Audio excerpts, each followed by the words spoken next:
देखो ये एक ऐसा चैप्टर है ना, मैं सही बताऊं आपको, मैं भी नहीं चाहता यार बच्चों के ऊपर ना फालतू का बर्डन डाला जाए, बिकॉज का कोई लॉजिक नहीं है। तो अभी मैं यहाँ से बैठे बैठे बुधिया कॉल लगाऊं, हेलो बुधिया क्या हालचाल, कैसे हो तुम भाई?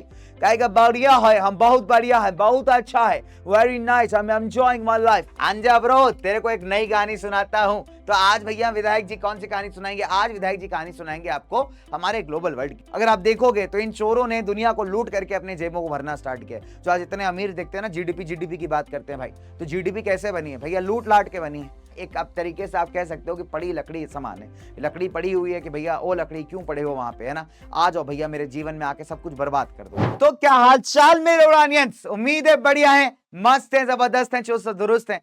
अभी क्या है कि मेरी आवाज जो है ओमपुरी, अमरीश पुरी और बहुत सारे खतरनाक विलन्स जैसी होती जा रही है। भाई रीजन कुछ नहीं यार, रीजन यही है कि हमारे प्यारे बच्चों के लिए बहुत सारी प्यारी प्यारी बातें करनी होती है और बहुत सारी प्यारी बातों के साथ आपको बहुत कुछ सिखाना होता है। बस यही एक ऐसा रीजन है कि जिसके चलते आवाज में जो है थोड़े बदलाव आ रहे हैं वरखुरदार। पर इसका मतलब यह नहीं वरखुरदार कि आवाज जो है बिल्कुल खराब हो जाएगी, नहीं बच्चों, ऐसा कुछ नहीं है। तो देखो मस्ती मजाक मजे अपनी तरफ, पढ़ाई अपनी तरफ। और आज दोबारा से मेरे प्यारे उड़ान वाले बच्चों के लिए मैं लेकर के आया हूं एक नया चैप्टर जिसका नाम है the making of global world. Right बच्चों?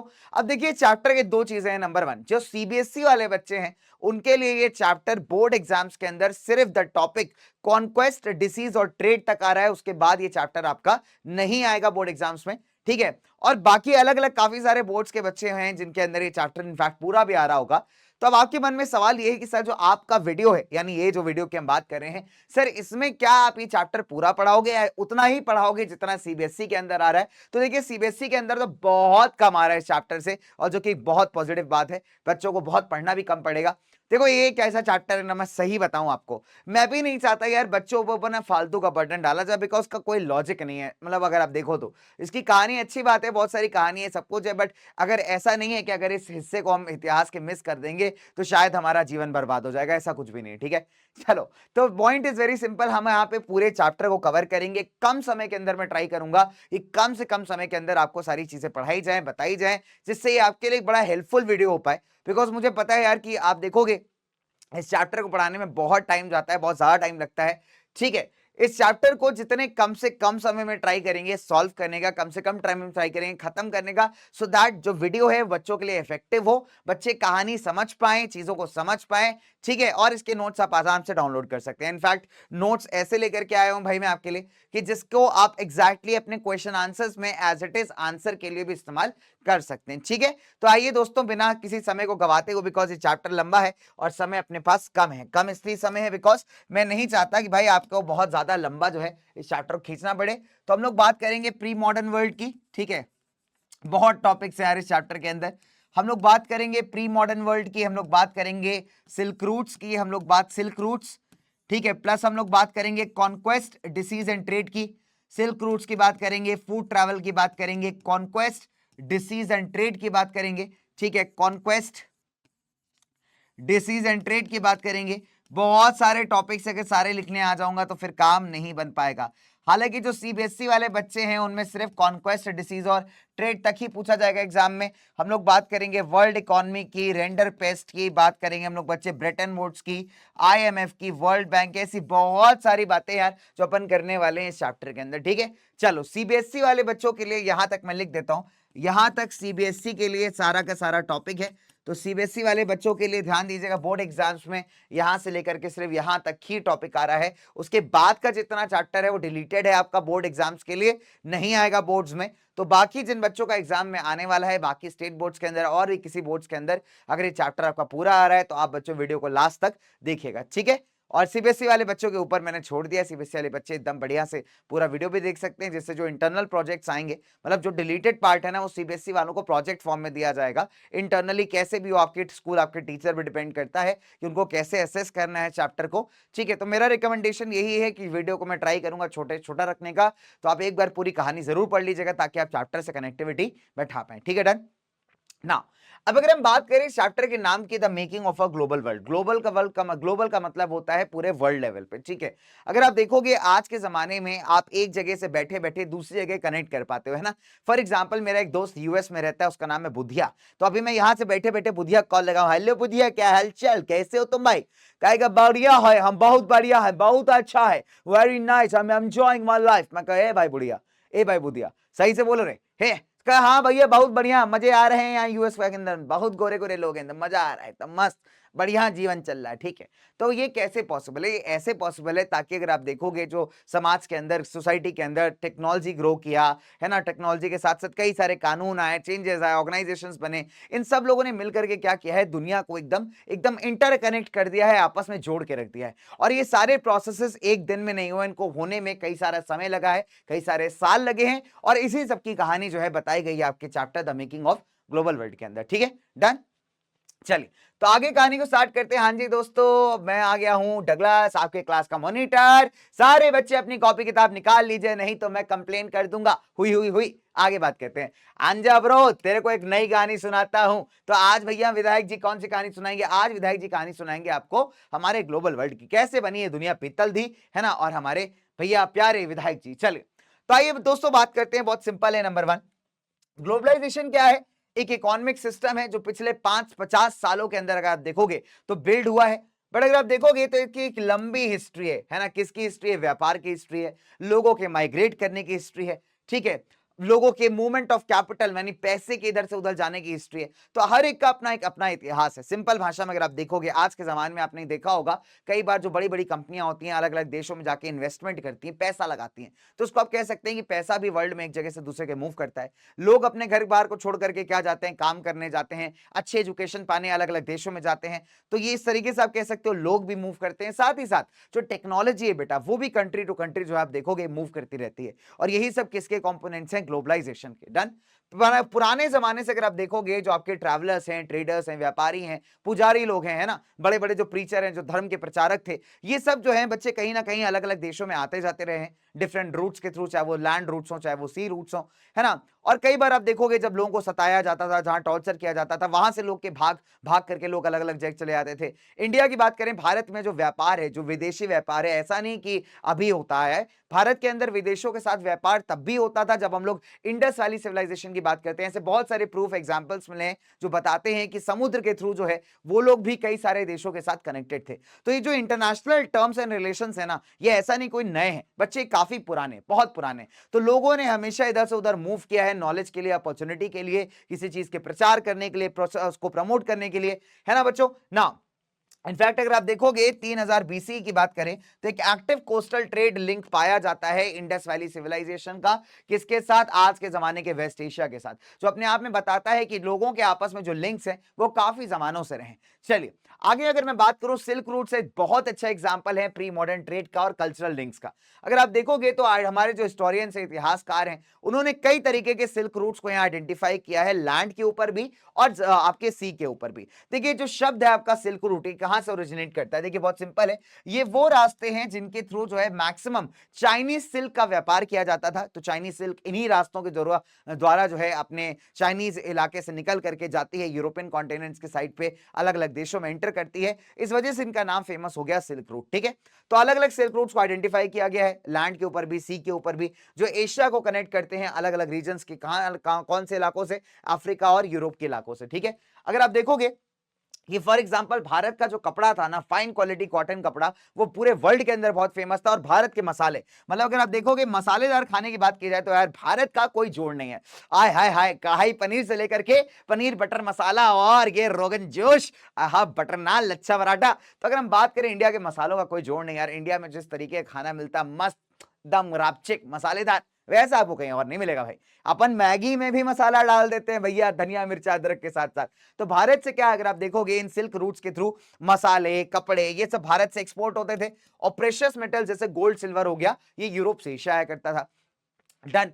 इसके अलावा अगर आप देखोगे तो जो बड़े बड़े प्रीचर्स हुए, चाहे क्रिश्चियन मिशनरीज की बात कर लीजिए, क्रिश्चियन मिशनरीज कौन होते हैं बच्चे, जो ईसाई धर्म के प्रचारक थे, मतलब जो ईसाई धर्म को प्रमोट करने के लिए आए थे, वो भी इन सिल्क रूट्स के थ्रू आए हैं। अगर आप बात कर लीजिए, बौद्ध धर्म का प्रचार हुआ था, भारत से बौद्ध धर्म जो है देश के दुनिया के अलग अलग हिस्सों में गया है, तो उन्होंने भी कहीं ना कहीं इन रूट्स का फॉलो किया है। इस्लामिक प्रीचर्स की बात करिए, जो इस्लाम का प्रचार करने के लिए लोग आए थे, वो भी कहीं ना कहीं इन रूट्स के थ्रू होते हुए भी एंटर किए हैं एशिया वगैरह के अलग अलग पार्ट्स में, है ना। तो इस सिल्क रूट से एक बहुत जबरदस्त एग्जांपल पेश करते हैं व्यापार का भी और साथ ही साथ कल्चर के शेयरिंग का भी, राइट बच्चों। आई तो आज आप जब कभी रेस्टोरेंट में जाते होगे, डोमिनोज या पिज्जा हट में, तो आप कहते होगे भैया मेरे को एक इडली वाला पास्ता खिलाया ना रे, ए इडली वाला पास्ता, हास्ता लवेस्ता पास्ता, मामा मिया मेरे को पास्ता मांगता। तो अगर तुम पास्ता मांगते हो तो तुम्हें पता है मजे की बात, पास्ता जो है ओरिजिनली इटली का नहीं था। अरब ट्रेडर्स जो है पास्ता, मतलब अगर आप देखोगे इसको लेकर के गए थे, सिसिली करके एक टाउन है इटली के अंदर, वहां से पास्ता शास्ता बन के फेमस हो गया। इनफैक्ट अगर आप देखोगे, जब मैंने पहली बार एक बार मैं रेस्टोरेंट गया, तो मैंने सोचा आज जो है मेन्यू पे कुछ अजीबो गरीब चीज को ट्राई करते हैं। तो वहां पे लिखा था स्पेगेटी आलियो ओलियो। तो स्पेगेटी आलियो ओलियो क्या है बच्चे, मैं बताता हूं आपको। नूडल्स होते हैं, है ना, उसको लाइट से ऑलिव ऑयल में हल्के से वेजीज के साथ थोड़ा गार्लिक डाल के उसको ऐसा टॉस किया जाता है, ऊपर से उसमें पामेजान चीज को ऐसा ग्रेट करते हैं, घिस के डालते हैं, ठीक है। तो उसको कहते हैं स्पेगेटी आलियो ओलियो। जब स्पेगेटी आया, मुझे नहीं पता था तब तक स्पेगेटी पास्ता क्या होता है।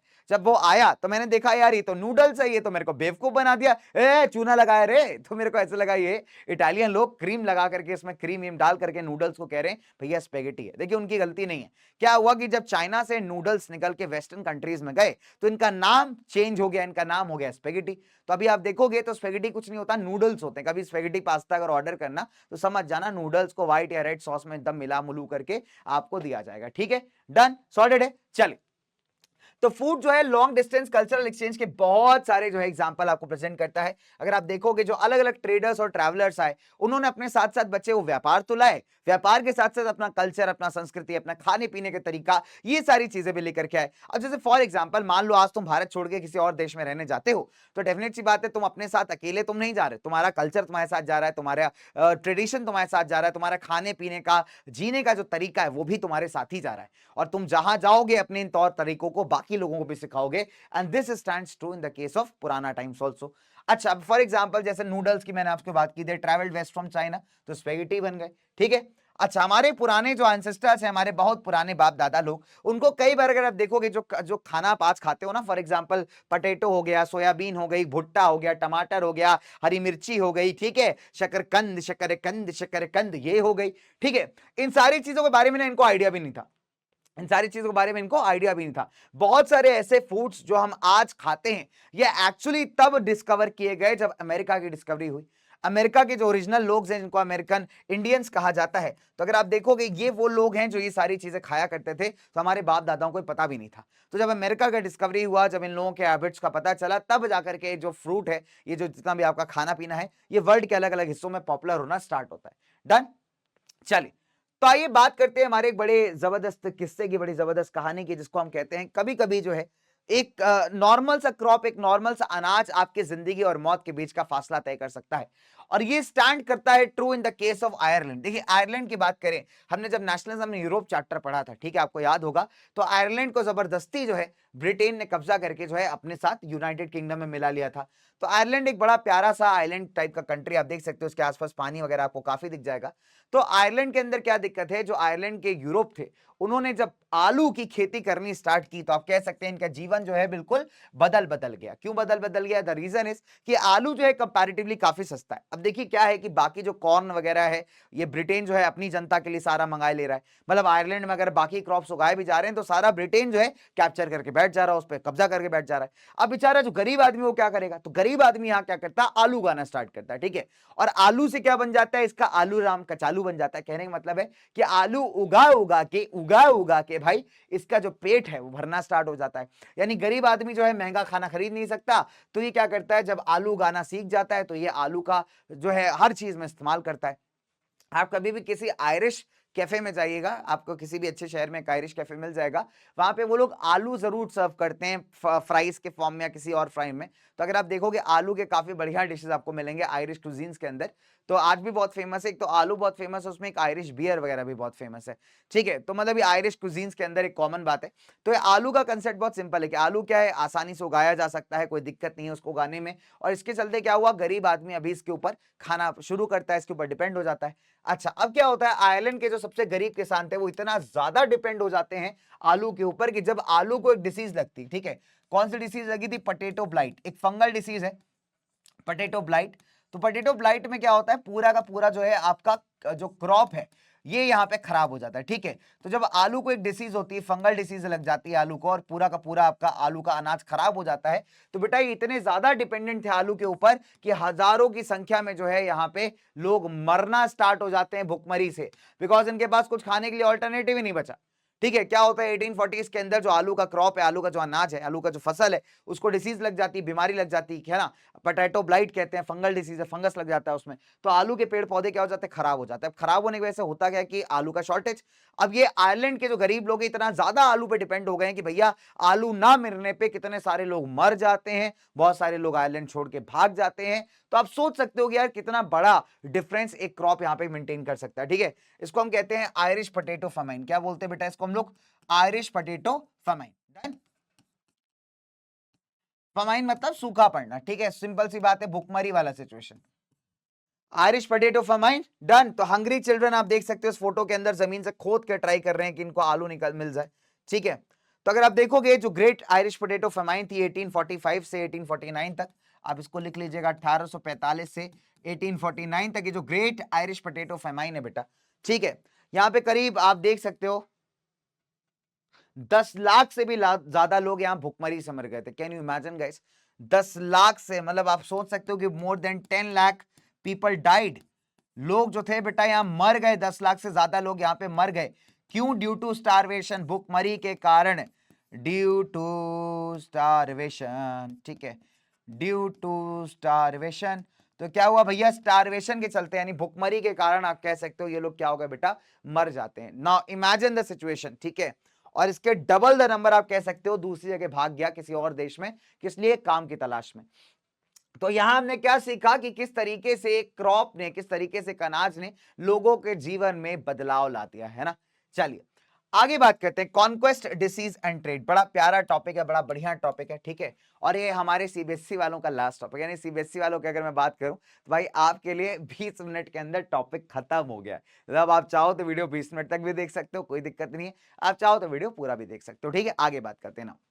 अब देखिए, कहते हैं कि जो प्री मॉडर्न वर्ल्ड था वो श्रैंक कर गया। श्रैंक का मतलब होता है सिकुड़ना, है ना। कभी कभी आपने देखा होगा ना, कपड़ा जो है सिकुड़ जाता है। तो ऐसे क्या है कि पहले का जो दुनिया है बहुत ज्यादा दूर दूर है, लोग कनेक्टेड नहीं है, लेकिन अगर आप देखोगे धीरे धीरे लोग जब कनेक्ट होने लगे तो ऐसा लगा कि यार दुनिया जो है बड़ी छोटी होती जा रही है। इसके कई कारण थे। देखिए, नंबर 1, अगर आप देखोगे जो यूरोपियन सेलर्स थे, यानी यूरोपियन सेलर्स का मतलब जो पानी के जहाज चलाते हैं, पहली बात तो इनको एशिया और अमेरिका के कई सारे रूट्स पता चल गए। फॉर एग्जाम्पल अगर आप देखोगे वास्को डिगामा भाई, है ना, वो भी आप देखोगे याद आते हैं, आपको याद होगा कि वो भी भारत वगैरह भी आते हैं, है ना, डिस्कवर करते हैं इंडिया का जो रूट है।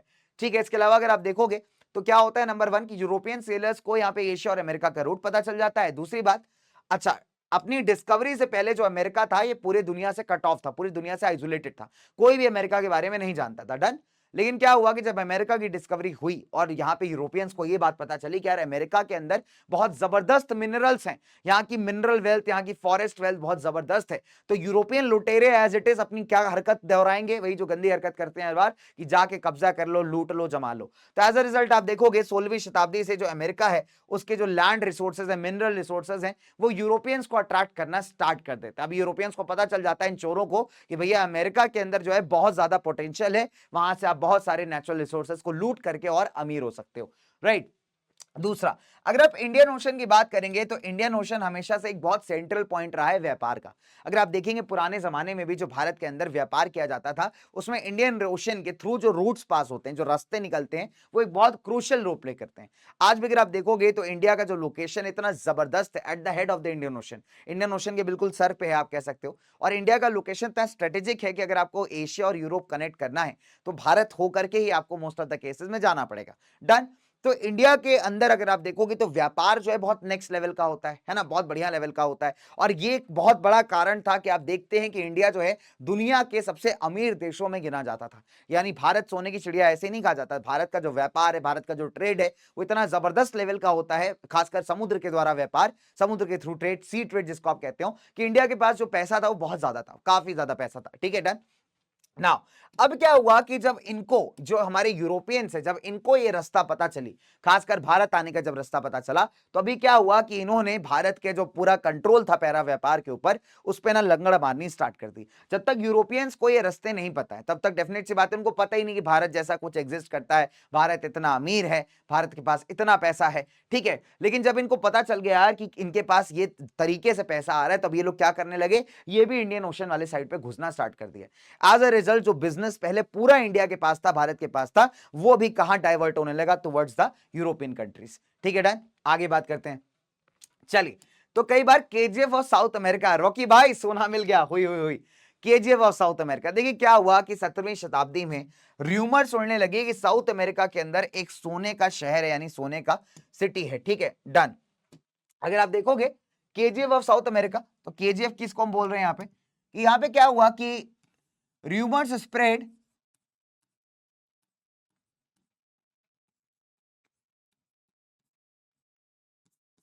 that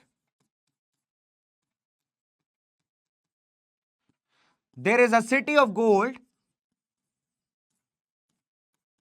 in South America.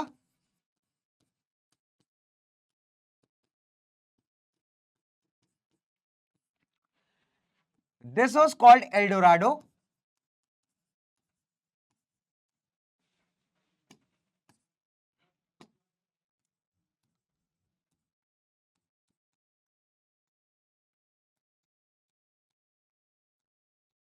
This was called El Dorado. Expeditions started in search of this city.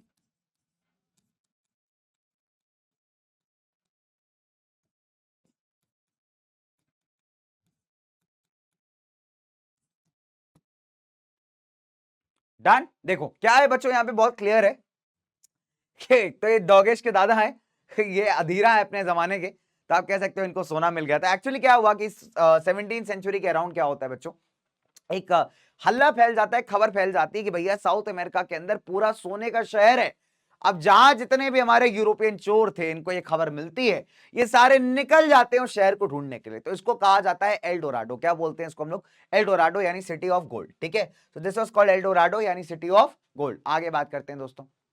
अब देखिए क्या होता है बच्चे, कि खासकर आप देखोगे जो वैल्यूएबल मेटल्स थे, खासकर सिल्वर हो गया from the mines of Peru, Peru south America में जगह पड़ती है बच्चे, मैक्सिको हो गया, ये भी अमेरिका में पड़ती है। इसने क्या किया, जो यूरोपियंस हैं इनकी वेल्थ को जो है इंक्रीज करना स्टार्ट कर दिया, और इस पैसे से जो यहां से पैसा कमा रहे थे, इसके साथ ये किसके साथ व्यापार करने लगे, एशियन कंट्रीज के साथ, राइट।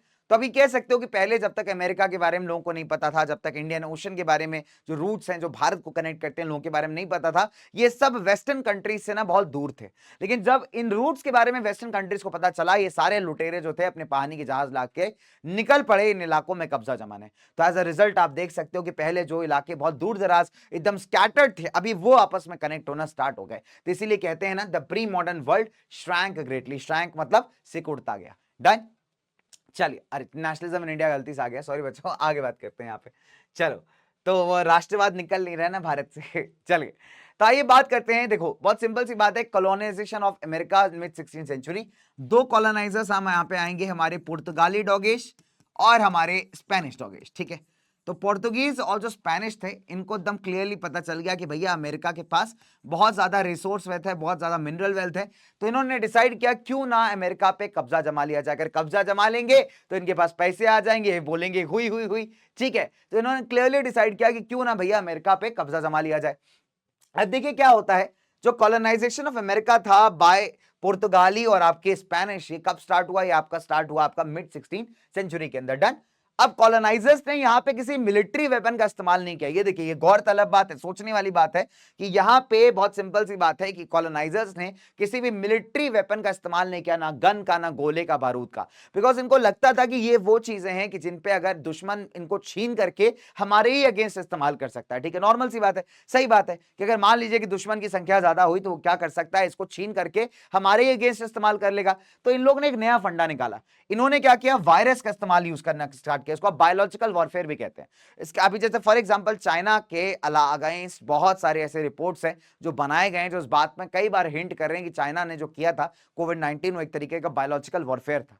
ठीक है, बायोलॉजिकल वॉर थी जहां पे एक वायरस का इस्तेमाल जानबूझ के किया गया है ताकि दुनिया को तबाह किया जा सके। ठीक है, तो ये बहुत सिंपल सा लॉजिक है यहाँ पे। तो अगर आप देखोगे ये लोग भी यही काम कर रहे हैं, बायोलॉजिकल वॉरफेयर कर रहे हैं। ये क्या कर रहे हैं, गन का इस्तेमाल नहीं कर रहे, ये स्मॉल पॉक्स वायरस का इस्तेमाल कर रहे हैं। स्मॉल पॉक्स अगर आप बोलोगे तो अगर आप देखते हैं इसमें क्या होता है, शरीर पे ना बड़े बड़े फोड़े निकल आते हैं और बहुत पेनफुल फोड़े होते हैं जिसके चलते आदमी की मौत भी हो जाती है। तो स्मॉल पॉक्स वायरस का जो इलाज था वो अमेरिका के लोगों के पास बिल्कुल नहीं था। रीजन क्या है कि अमेरिका जो है, लोग जो है वहां के बेटा बहुत सालों से आइसोलेशन में थे। आइसोलेशन मतलब दुनिया से कटे हुए थे, तो ना उनको बीमारियों का पता था, ना उस बीमारी से इलाज का पता था। तो डेफिनेट सी बात है, अगर आप देखोगे तो ऐसे केसेस में कि लोग जो अमेरिका के थे वो आइसोलेशन में थे, तो ये ऐसे वायरसेस के अगेंस्ट इम्यून नहीं थे।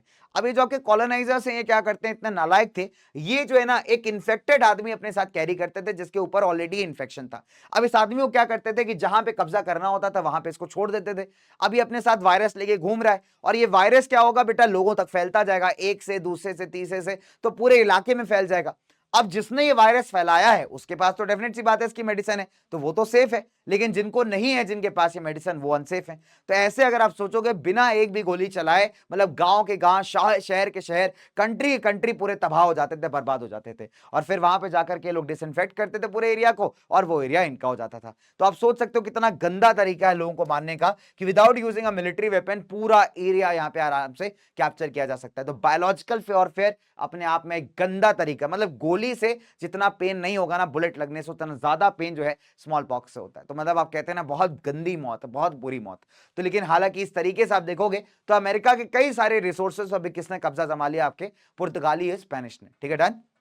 हाँ, अब आप बात करते हैं अंटिल द 19th सेंचुरी, आप कह सकते हो जो पॉवर्टी, गरीबी है, भुखमरी है, हंगर है, बहुत कॉमन प्रॉब्लम थी यूरोप के अंदर। ठीक है, आप जिन यूरोप के, यूरोपियन शहरों की आज बात करते हैं ना, जो यूरोपियंस आज कहते हैं हम लोग बहुत डेवलप्ड हैं, हम लोग ग्लोबल वार्मिंग पे डिस्कशन करेंगे, हम लोग ये करेंगे, हम लोग वो करेंगे, ये वो चोर हैं जिन्होंने दुनिया से दौलत लूट करके अपना घर भरा है।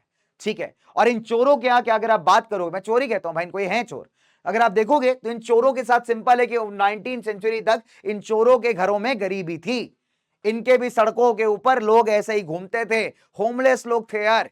अगर आप देखोगे तो इन चोरों ने दुनिया को लूट करके अपने जेबों को भरना स्टार्ट किया। जो आज इतने अमीर दिखते हैं ना, जीडीपी जीडीपी की बात करते हैं भाई, तो जीडीपी कैसे बनी है भैया, लूट लाट के बनी है। आओ ना, फेयर बात करो, फेयर बात इनसे हो ही नहीं सकती, है ना। अब अगर आप देखोगे शहर ओवर क्राउडेड थे, अलग अलग बीमारियां फैली हुई थी, तो मतलब बड़ी बुरे हालात हैं यार यूरोपियन कंट्रीज के, बड़े बुरे हालात हैं। ठीक है, अब अगर आप देखिए इसके अलावा रिलीजियस डिस्प्यूट्स यहाँ पे बहुत कॉमन थे, यानी धर्म के नाम पे झगड़े चल रहे हैं। ठीक है, लोगों को जो है टॉर्चर किया जा रहा है, परसिक्यूट किया जा रहा है ना, परसिक्यूट मतलब पनिश किया जा रहा है। जो लोग जो है रिलीजियस बिलीफ को नहीं मान रहे उनको पनिश किया जा रहा है। खासकर ये केस क्रिश्चियनिटी में ज्यादा था। ईसाई धर्म के अंदर अगर आप देखोगे जो वहां के पोप वगैरह हैं बहुत ज्यादा पावरफुल है, और उन्होंने क्लियरली बता दिया कि भैया जो हमने आपको सिखाया है आपको वही मानना है, और जो इस पे सवाल उठाता था, जो क्वेश्चन करता था, ये लोग उसको मार देते थे, पनिशमेंट देते थे। ठीक है, इसके अलावा अगर आप देखोगे मुस्लिम्स और क्रिश्चियंस की लड़ाइयां चल रही, क्रूसेड्स जिसको आप कहते हैं, ठीक है, रिलीजियस वॉर्स जिसको आप कहते हैं, बिकॉज यूरोप के अंदर मुस्लिम एम्पायर भी बढ़ रहा है। अगर आपको याद हो ओटोमन एम्पायर के बारे में पहले भी पढ़ चुके हैं कि ओटोमन एम्पायर जिसकी शुरुआत तुर्की से हुई थी, वो ऐसा एम्पायर था जो धीरे धीरे करके यूरोप के कई सारे इलाकों पे कब्जा करता जा रहा है। और जब ओटोमन एम्पायर ने, खासकर जब रोमन एम्पायर की बैंड बजा दी थी, जिसको आप ईस्टर्न यूरोमन या बाइजेंटाइन एम्पायर कहते हैं बेटा, तो उसकी बैंड बजा के उसको भगा दिया था, खत्म कर दिया था एक तरीके से, जो कि क्रिश्चियन एम्पायर था। तो उसके बाद देखोगे कि हिंदूज और मुस्लिम्स के बीच की जो क्रिश्चियंस और मुस्लिम्स के बीच की जो लड़ाइयां हैं वो काफी ज्यादा बढ़ आती हैं। ठीक है, इसको आप क्रूसेड्स कहते हैं, रिलीजियस वॉर्स कहते हैं। तो इस तरीके का सिचुएशन ना पूरे यूरोप के अंदर आप देखोगे है। और जिन लोगों को यहाँ पकड़ा जा रहा है, पनिश किया जा रहा है, वो इस पनिशमेंट से भागने के लिए क्या कर रहे हैं, यूरोप से भाग करके कहां बस रहे हैं, जाकर के अमेरिका बस रहे हैं। ठीक है, तो ये लोग कहां बस रहे हैं, जाके यूरोप से भाग भाग कर ये लोग बसने लगे हैं आपके अमेरिका में। डन, चलिए अब अगर आप देखेंगे 18वीं शताब्दी के आसपास तक चाइना और इंडिया जो है देश के वर्ल्ड के सबसे रिचेस्ट कंट्रीज में माने जाते थे, ठीक है, वर्ल्ड के अमीर देशों में माना जाता है 18वीं शताब्दी तक इंडिया और चाइना को। और ये बात सही भी है। अगर आप देखोगे 18वीं शताब्दी वो शताब्दी है जब आपके ब्रिटिशर्स ने पूरी तरीके से भारत में कंट्रोल करने का स्टार्ट किया था, और तभी से आप देखोगे कि जितना लूटा है ब्रिटिशर्स ने शायद उतना किसी ने नहीं लूटा होगा। डन। चलिए, अब क्या होता है 15 सेंचुरी ऑनवर्ड्स अगर आप देखोगे चाइना जो है आइसोलेशन में जाने लगता है। आइसोलेशन मतलब चाइना कहता है कि हम वर्ल्ड से अपना कॉन्टैक्ट खत्म कर रहे हैं, हमको नहीं करना, व्यापार भी नहीं करना, कुछ नहीं करना भाई, ठीक है। अब धीरे धीरे करके आप देखोगे जितने भी यूरोपियंस है वो धीरे धीरे कहां पहुंच गए, वो पहुंच गए अमेरिका। तो अमेरिका जो है ना ग्रेजुअली क्या करता है, अपनी इंपॉर्टेंस को गेन करना स्टार्ट करता है इन द ट्रेड मार्केट, ठीक है। और इससे क्या होता है, जो सेंटर ऑफ ट्रेड पहले इंडिया और चाइना की तरफ था, वो सेंटर ऑफ ट्रेड अभी शिफ्ट होकर कहां पहुंच जाता है, ये शिफ्ट होकर के पहुंच जाता है आपके यूरोप साइड पे, अमेरिकन साइड पे, ठीक है। तो अभी क्या है कि यहाँ पे यूरोप जो है बन जाता है आपका centre of the world economy, ठीक है। तो पहले क्या था, एशिया के अंदर इंडिया चाइना की तरफ ज्यादा व्यापार था, तो इंडिया चाइना का इंपॉर्टेंस ज्यादा था वर्ल्ड मार्केट के अंदर। तो अभी ये इंपॉर्टेंस कम हो जाता है, इंपॉर्टेंस किसकी तरफ शिफ्ट हो जाता है, बिकॉज ऑफ इंपॉर्टेंस किसकी तरफ शिफ्ट हो जाता है, ये शिफ्ट हो जाता है आपके अमेरिका के साइड पे, वेस्टर्न कंट्रीज के साइड पे, ठीक है। डन। क्यों है, बिकॉज इंडिया के ऊपर आप देखोगे तो ब्रिटिशर्स ने कब्जा जमाना स्टार्ट कर दिया है, चाइना आइसोलेशन में जा चुका है, तो भी मार्केट में कोई प्लेयर बचा नहीं, इस वजह से आप देखोगे वेस्टर्न कंट्रीज थोड़ी ज्यादा चौड़ हो जाती है यहाँ पे, ठीक है। आगे बात करते हैं ना। अब अगर आप देखोगे यहां से आता है आपका डिलीटेड पोर्शन स्टार्ट, ठीक है। तो मैं आप लिख देता हूं कि डिलीटेड पोर्शन बिगिंस, या एक अलग सा पॉइंट डाल के लिख देता हूं आपके लिए।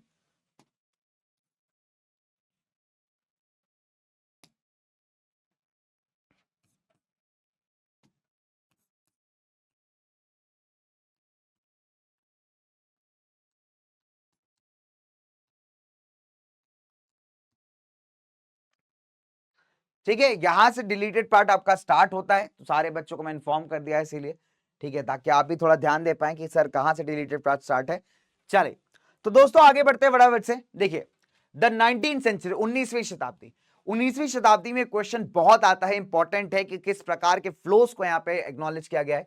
देखिए इकोनॉमिस्ट ने कहा है, जो आपके अर्थशास्त्री हैं वो कहते हैं कि 3 तरीके के फ्लोज आपको मार्केट में दिखाई देते हैं, यानी फ्लो ऑफ ट्रेड, व्यापार का होना अलग अलग कंट्रीज के बीच, लोगों का इधर से उधर मूव करना काम के चलते फ्लो ऑफ लेबर, और पैसे का मूवमेंट यानी फ्लो ऑफ कैपिटल, ठीक है। तो पैसे का मूवमेंट, व्यापार का मूवमेंट और साथ ही साथ लोगों का मूवमेंट, ये 3 बड़े मूवमेंट आपको दिखाई देते हैं वर्ल्ड इकोनॉमी के अंदर, ठीक है प्यारे दोस्तों। चलिए आगे बात करेंगे फटाफट से। नाउ 18वीं शताब्दी में अगर आप देखेंगे, जो 18वीं शताब्दी 18 सेंचुरी में जो डिमांड था फूड ग्रेन्स का, किसका, अनाज का, अभी ब्रिटेन के अंदर बढ़ जाता है। क्यों, बिकॉज पॉपुलेशन है ब्रिटेन की वो बढ़ गई है।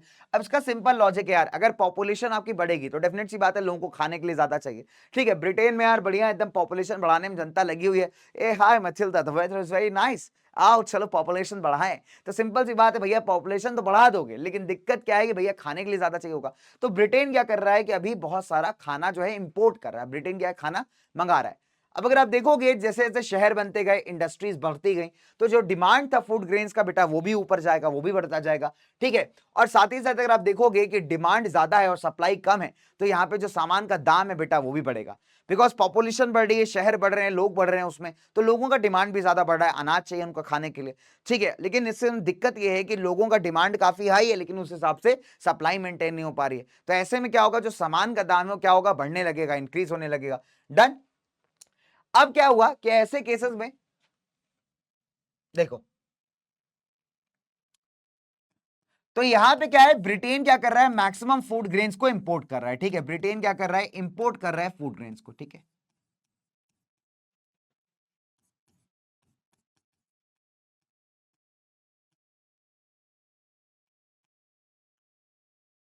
डन। तो ब्रिटेन क्या कर रहा है, ब्रिटेन यहां पे मैक्सिमम केस में फूड ग्रेन्स को इंपोर्ट कर रहा है, ठीक है, बाहर से मंगा रहा है। अब देखिए क्या होता है बच्चों, यहां पे तो ब्रिटिश गवर्नमेंट क्या करती है, अभी इसके ऊपर भी ना बहुत सारे जो आपके लैंडेड प्रोडक्ट, जो लैंडेड ग्रुप्स मतलब जो आपके बड़े बड़े किसान हैं, ब्रिटिश सरकार पे क्या कर रहे हैं, वो दबाव बना रहे हैं। क्यों दबाव बना रहे हैं, द रीजन इज कि ब्रिटेन मैंने क्या कहा आपसे, यहाँ पे इंपोर्ट कर रहा है फूड ग्रेन्स को, ठीक है। अब इसका रिजल्ट ये हो रहा है कि जो आपके लोकल प्रोड्यूसर्स है उनको लॉस हो रहा है, ठीक है। रिजल्ट क्या है इसका, कि लोकल प्रोड्यूसर्स को यहां पे लॉस हो रहा है, ठीक है। Local producers facing loss. Done. कि जो लोकल प्रोड्यूसर्स है, जो लोकल आपका खाना उगा रहे हैं, जो लोकल किसान है जिनके पास जमीन है खुद की, अब उनको नुकसान हो रहा है, उनको लॉस हो रहा है। क्यों? क्योंकि ब्रिटेन अगर खाना मंगा लेगा और खाना सस्ता होगा, इंपोर्टेड फूड सस्ता है, तो लोकल लोगों से कोई नहीं खरीदेगा। अब ये क्या करते हैं, ब्रिटिश सरकार पे दबाव बनाना स्टार्ट करते हैं कि आप जो है चीजों के इंपोर्ट पे रोक लगाइए, रेस्ट्रिक्शन लगाइए, बिकॉज उससे क्या हो रहा है, हमारा सामान नहीं बिक रहा। तो ब्रिटिश गवर्नमेंट क्या करती है, रेस्ट्रिक्शन लगा देती है on the import of goods. क्यों लगाती है? बिकॉज इसके ऊपर प्रेशर बनाया हुआ है जमींदारों ने, है ना। और ब्रिटेन यहां पे क्या इंपोर्ट कर रहा था, खासकर कॉर्न इंपोर्ट कर रहा था। तो ऐसे लॉस को आप कॉर्न लॉस भी कहते हैं, ठीक है। Put restriction on the import of goods. आप ध्यान रख लीजिए, यहां पे हम कॉर्न की बात करें, भुट्टे की, खासकर बिकॉज भुट्टा जो है एक बड़ा इंपॉर्टेंट प्रोडक्ट था जो कि इंपोर्ट किया जा रहा था ब्रिटेन के अंदर। तो ब्रिटेन क्या करता है, इसके इंपोर्ट पर रेस्ट्रिक्शन लगा देता है और इसको हम कहते हैं कॉर्न लॉस। और ब्रिटेन ने ऐसा क्यों किया, ब्रिटिश सरकार ने? बिकॉज यहाँ पे जो वहां के जो जमींदार लोग हैं, ठीक है, जो आपके लैंडलॉर्ड्स हैं, वो क्या कर रहे हैं बेटा, इनके ऊपर प्रेशर बना रहे हैं कि आप इंपोर्ट पे बैन लगाइए, तभी हमारा लोकल सामान बिकेगा। डन। अब देखिए, जो इंडस्ट्रियलिस्ट है और जो आपके अर्बन लोग हैं, अर्बन लोग मतलब शहर के लोग, अभी सरकार के इस फैसले से जो है बहुत नाखुश हैं। क्यों? बिकॉज डेफिनेट सी बात है, जब सामान इंपोर्ट किया जा रहा था तो उनको सस्ता खाना मिल रहा था, लेकिन अभी सब इंपोर्ट पे बैन लगा दिया गया, तो उनको लोकल लोगों से खाना पड़ेगा, लोकल फार्मर्स से, जो कि महंगे दामों पे बेच रहे हैं। अभी इस बात से बहुत ज्यादा गुस्सा है, तो ये क्या करते हैं, दोबारा से सरकार को फोर्स करते हैं कि आप कॉर्न लॉस को हटाइए। कॉर्न लॉस का क्वेश्चन इंपॉर्टेंट यार आता है हर बार। ये क्या कर रहे हैं, यहां सरकार को फोर्स कर रहे हैं कि आप कॉर्न लॉस हटाइए, हम नहीं जानते भाई। चलो, सो गवर्नमेंट क्या करती है, कॉर्न लॉस को हटा देती है ब्रिटेन में, ठीक है। अब इससे क्या हुआ कि सस्ते दामों पे दोबारा से कॉर्न जो है ब्रिटेन के अंदर इंपोर्ट होने लगा, और जो हमारे कॉर्न उगाने वाले जो लोकल किसान थे उनको दोबारा से कंपटीशन मिलना स्टार्ट हो गया। डन। सिंपल है कि यहां पे सर लोगों ने दबाव बनाया, हटाइए, कॉर्न लॉस हटा दिए गए, ब्रिटेन ने कॉर्न इंपोर्ट करना स्टार्ट कर दिया। अब जो लोकल किसान कॉर्न उगा रहा है ब्रिटेन का, उसको यहाँ पे कंपटीशन फेस करना पड़ा, ठीक है। एज ए रिजल्ट आप देखोगे कि फार्मर्स ने कहा कि जब इतना कंपटीशन हमको फेस करना पड़ रहा है तो खेती बाड़ी करने में कोई फायदा तो है नहीं। तो लोगों ने यहाँ पे जो है, और सरकार के साइड से भी कोई मदद नहीं मिली, तो लोगों ने यहाँ पे ना अपनी जमीनें छोड़ छाड़ करके जो है ये सब छोड़ छाड़ के निकल गए। कौन निकल गए? ब्रिटेन के किसान, ठीक है। बिकॉज क्यों? उनको लॉस हो रहा है, नुकसान हो रहा है, उनका सामान बिक नहीं रहा। सोन इट वाज फाउंड की जो लैंड्स थे वो अनकल्टिवेटेड है ना, बिना उगाए उस पर जो है लोगों ने उगाना बंद कर दिया, खेती बाड़ी बंद कर दी, ठीक है। बिकॉज सिंपल सी बात है कि कॉटन, यहाँ पे कॉर्न ग्रो करना ब्रिटेन के अंदर एक प्रॉफिटेबल बिजनेस रहा नहीं था। तो ऐसे में कोई भी किसान यार अपना नुकसान करा के खेती नहीं करेगा। तो किसानों ने क्या किया, जमीनें छोड़ छोड़ के चले गए। कहां चले गए? डेफिनेट सी बात है, बहुत जगह चले गए, अलग अलग चले गए। डन। अब इससे हुआ क्या, इन जमीनों पे काम करते थे, जो एग्रीकल्चरल लेबर इन जमीनों पे काम करते थे, वो अभी बेरोजगार हो गए।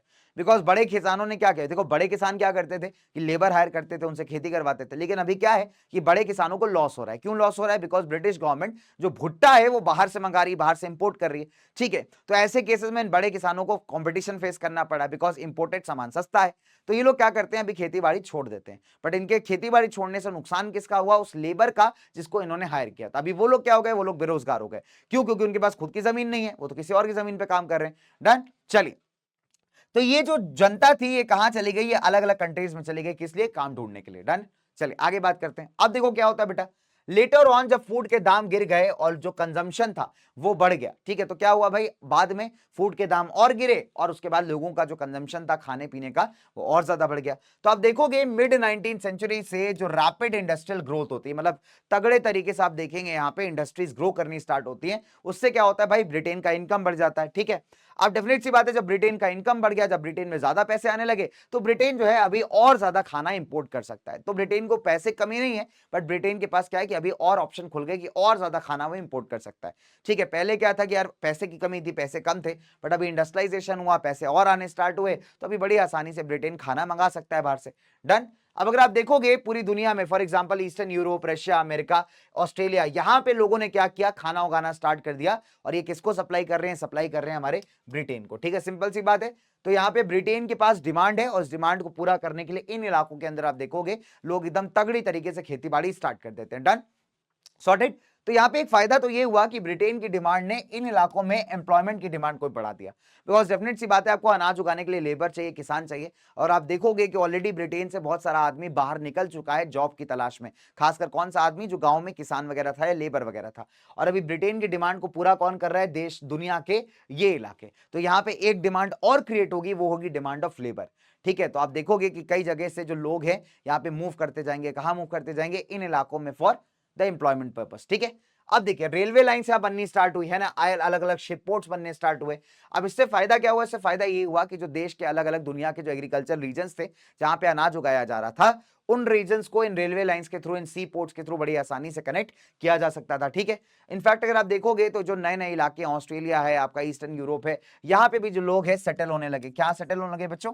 इन इलाकों में। क्यों सेटल होने लगे? बिकॉज यहाँ पे लेबर का डिमांड था और यहाँ पे रह करके इन्होंने क्या किया? खेती बाड़ी करना स्टार्ट कर दिया। तो हम नंबर 1 क्या हम देख रहे हैं? Flow of trade. ठीक है, फ्लो ऑफ ट्रेड कैसे देख रहे हो कि डिमांड ब्रिटेन का है लेकिन व्यापार कौन कर रहे हैं? दुनिया के अलग अलग हिस्से। ठीक है, यहाँ पे क्या हो रहा है कि अलग अलग हिस्सों में जो सामान उगाया जा रहा है वो किसको बेचा जा रहा है? ब्रिटेन को। तो यहाँ पे पहली बात तो आपका ट्रेड का फ्लो हो रहा है, अलग अलग कंट्रीज कनेक्ट हो रहे हैं इससे। दूसरी बात, इन चीजों को उगाने के लिए आप देखोगे तो अलग अलग पार्ट से जो किसान है, लेबर है, वो इन इलाकों में जा रहा है, यानी फ्लो ऑफ लेबर। ठीक है, नाउ अगर आप देखोगे तो ये जो लेबर को रखने के लिए क्या चाहिए? आपको घर चाहिए। खेती करने के लिए आपको क्या चाहिए? पैसा चाहिए। ठीक है, तो डेफिनेट सी बात है, सारा पैसा कहां से आ रहा है? सारा पैसा आ रहा है बेटा आपका लंदन से। ठीक है, तो लंदन की से आप देखोगे तो पैसा भी दिया जा रहा है और साथ ही साथ जो लेबर वगैरह है ये कहां जा रही है? आपकी ऑस्ट्रेलिया में, अमेरिका में। तो आपने तीनों तरीके के फ्लोस को यहाँ पे एक्नॉलेज कर लिया। नंबर 1 फ्लो ऑफ ट्रेड, या ब्रिटेन में खाने का डिमांड होगा, खाने का डिमांड बढ़ा है ना, तो ब्रिटेन कह रहा है कि हमारे पास पैसा है, हम खाना इंपोर्ट कर सकते हैं। तो जो आपके ऑस्ट्रेलिया, ईस्टर्न यूरोप के इलाके थे, इन्होंने कहा कि हम आपको उगा के देते हैं।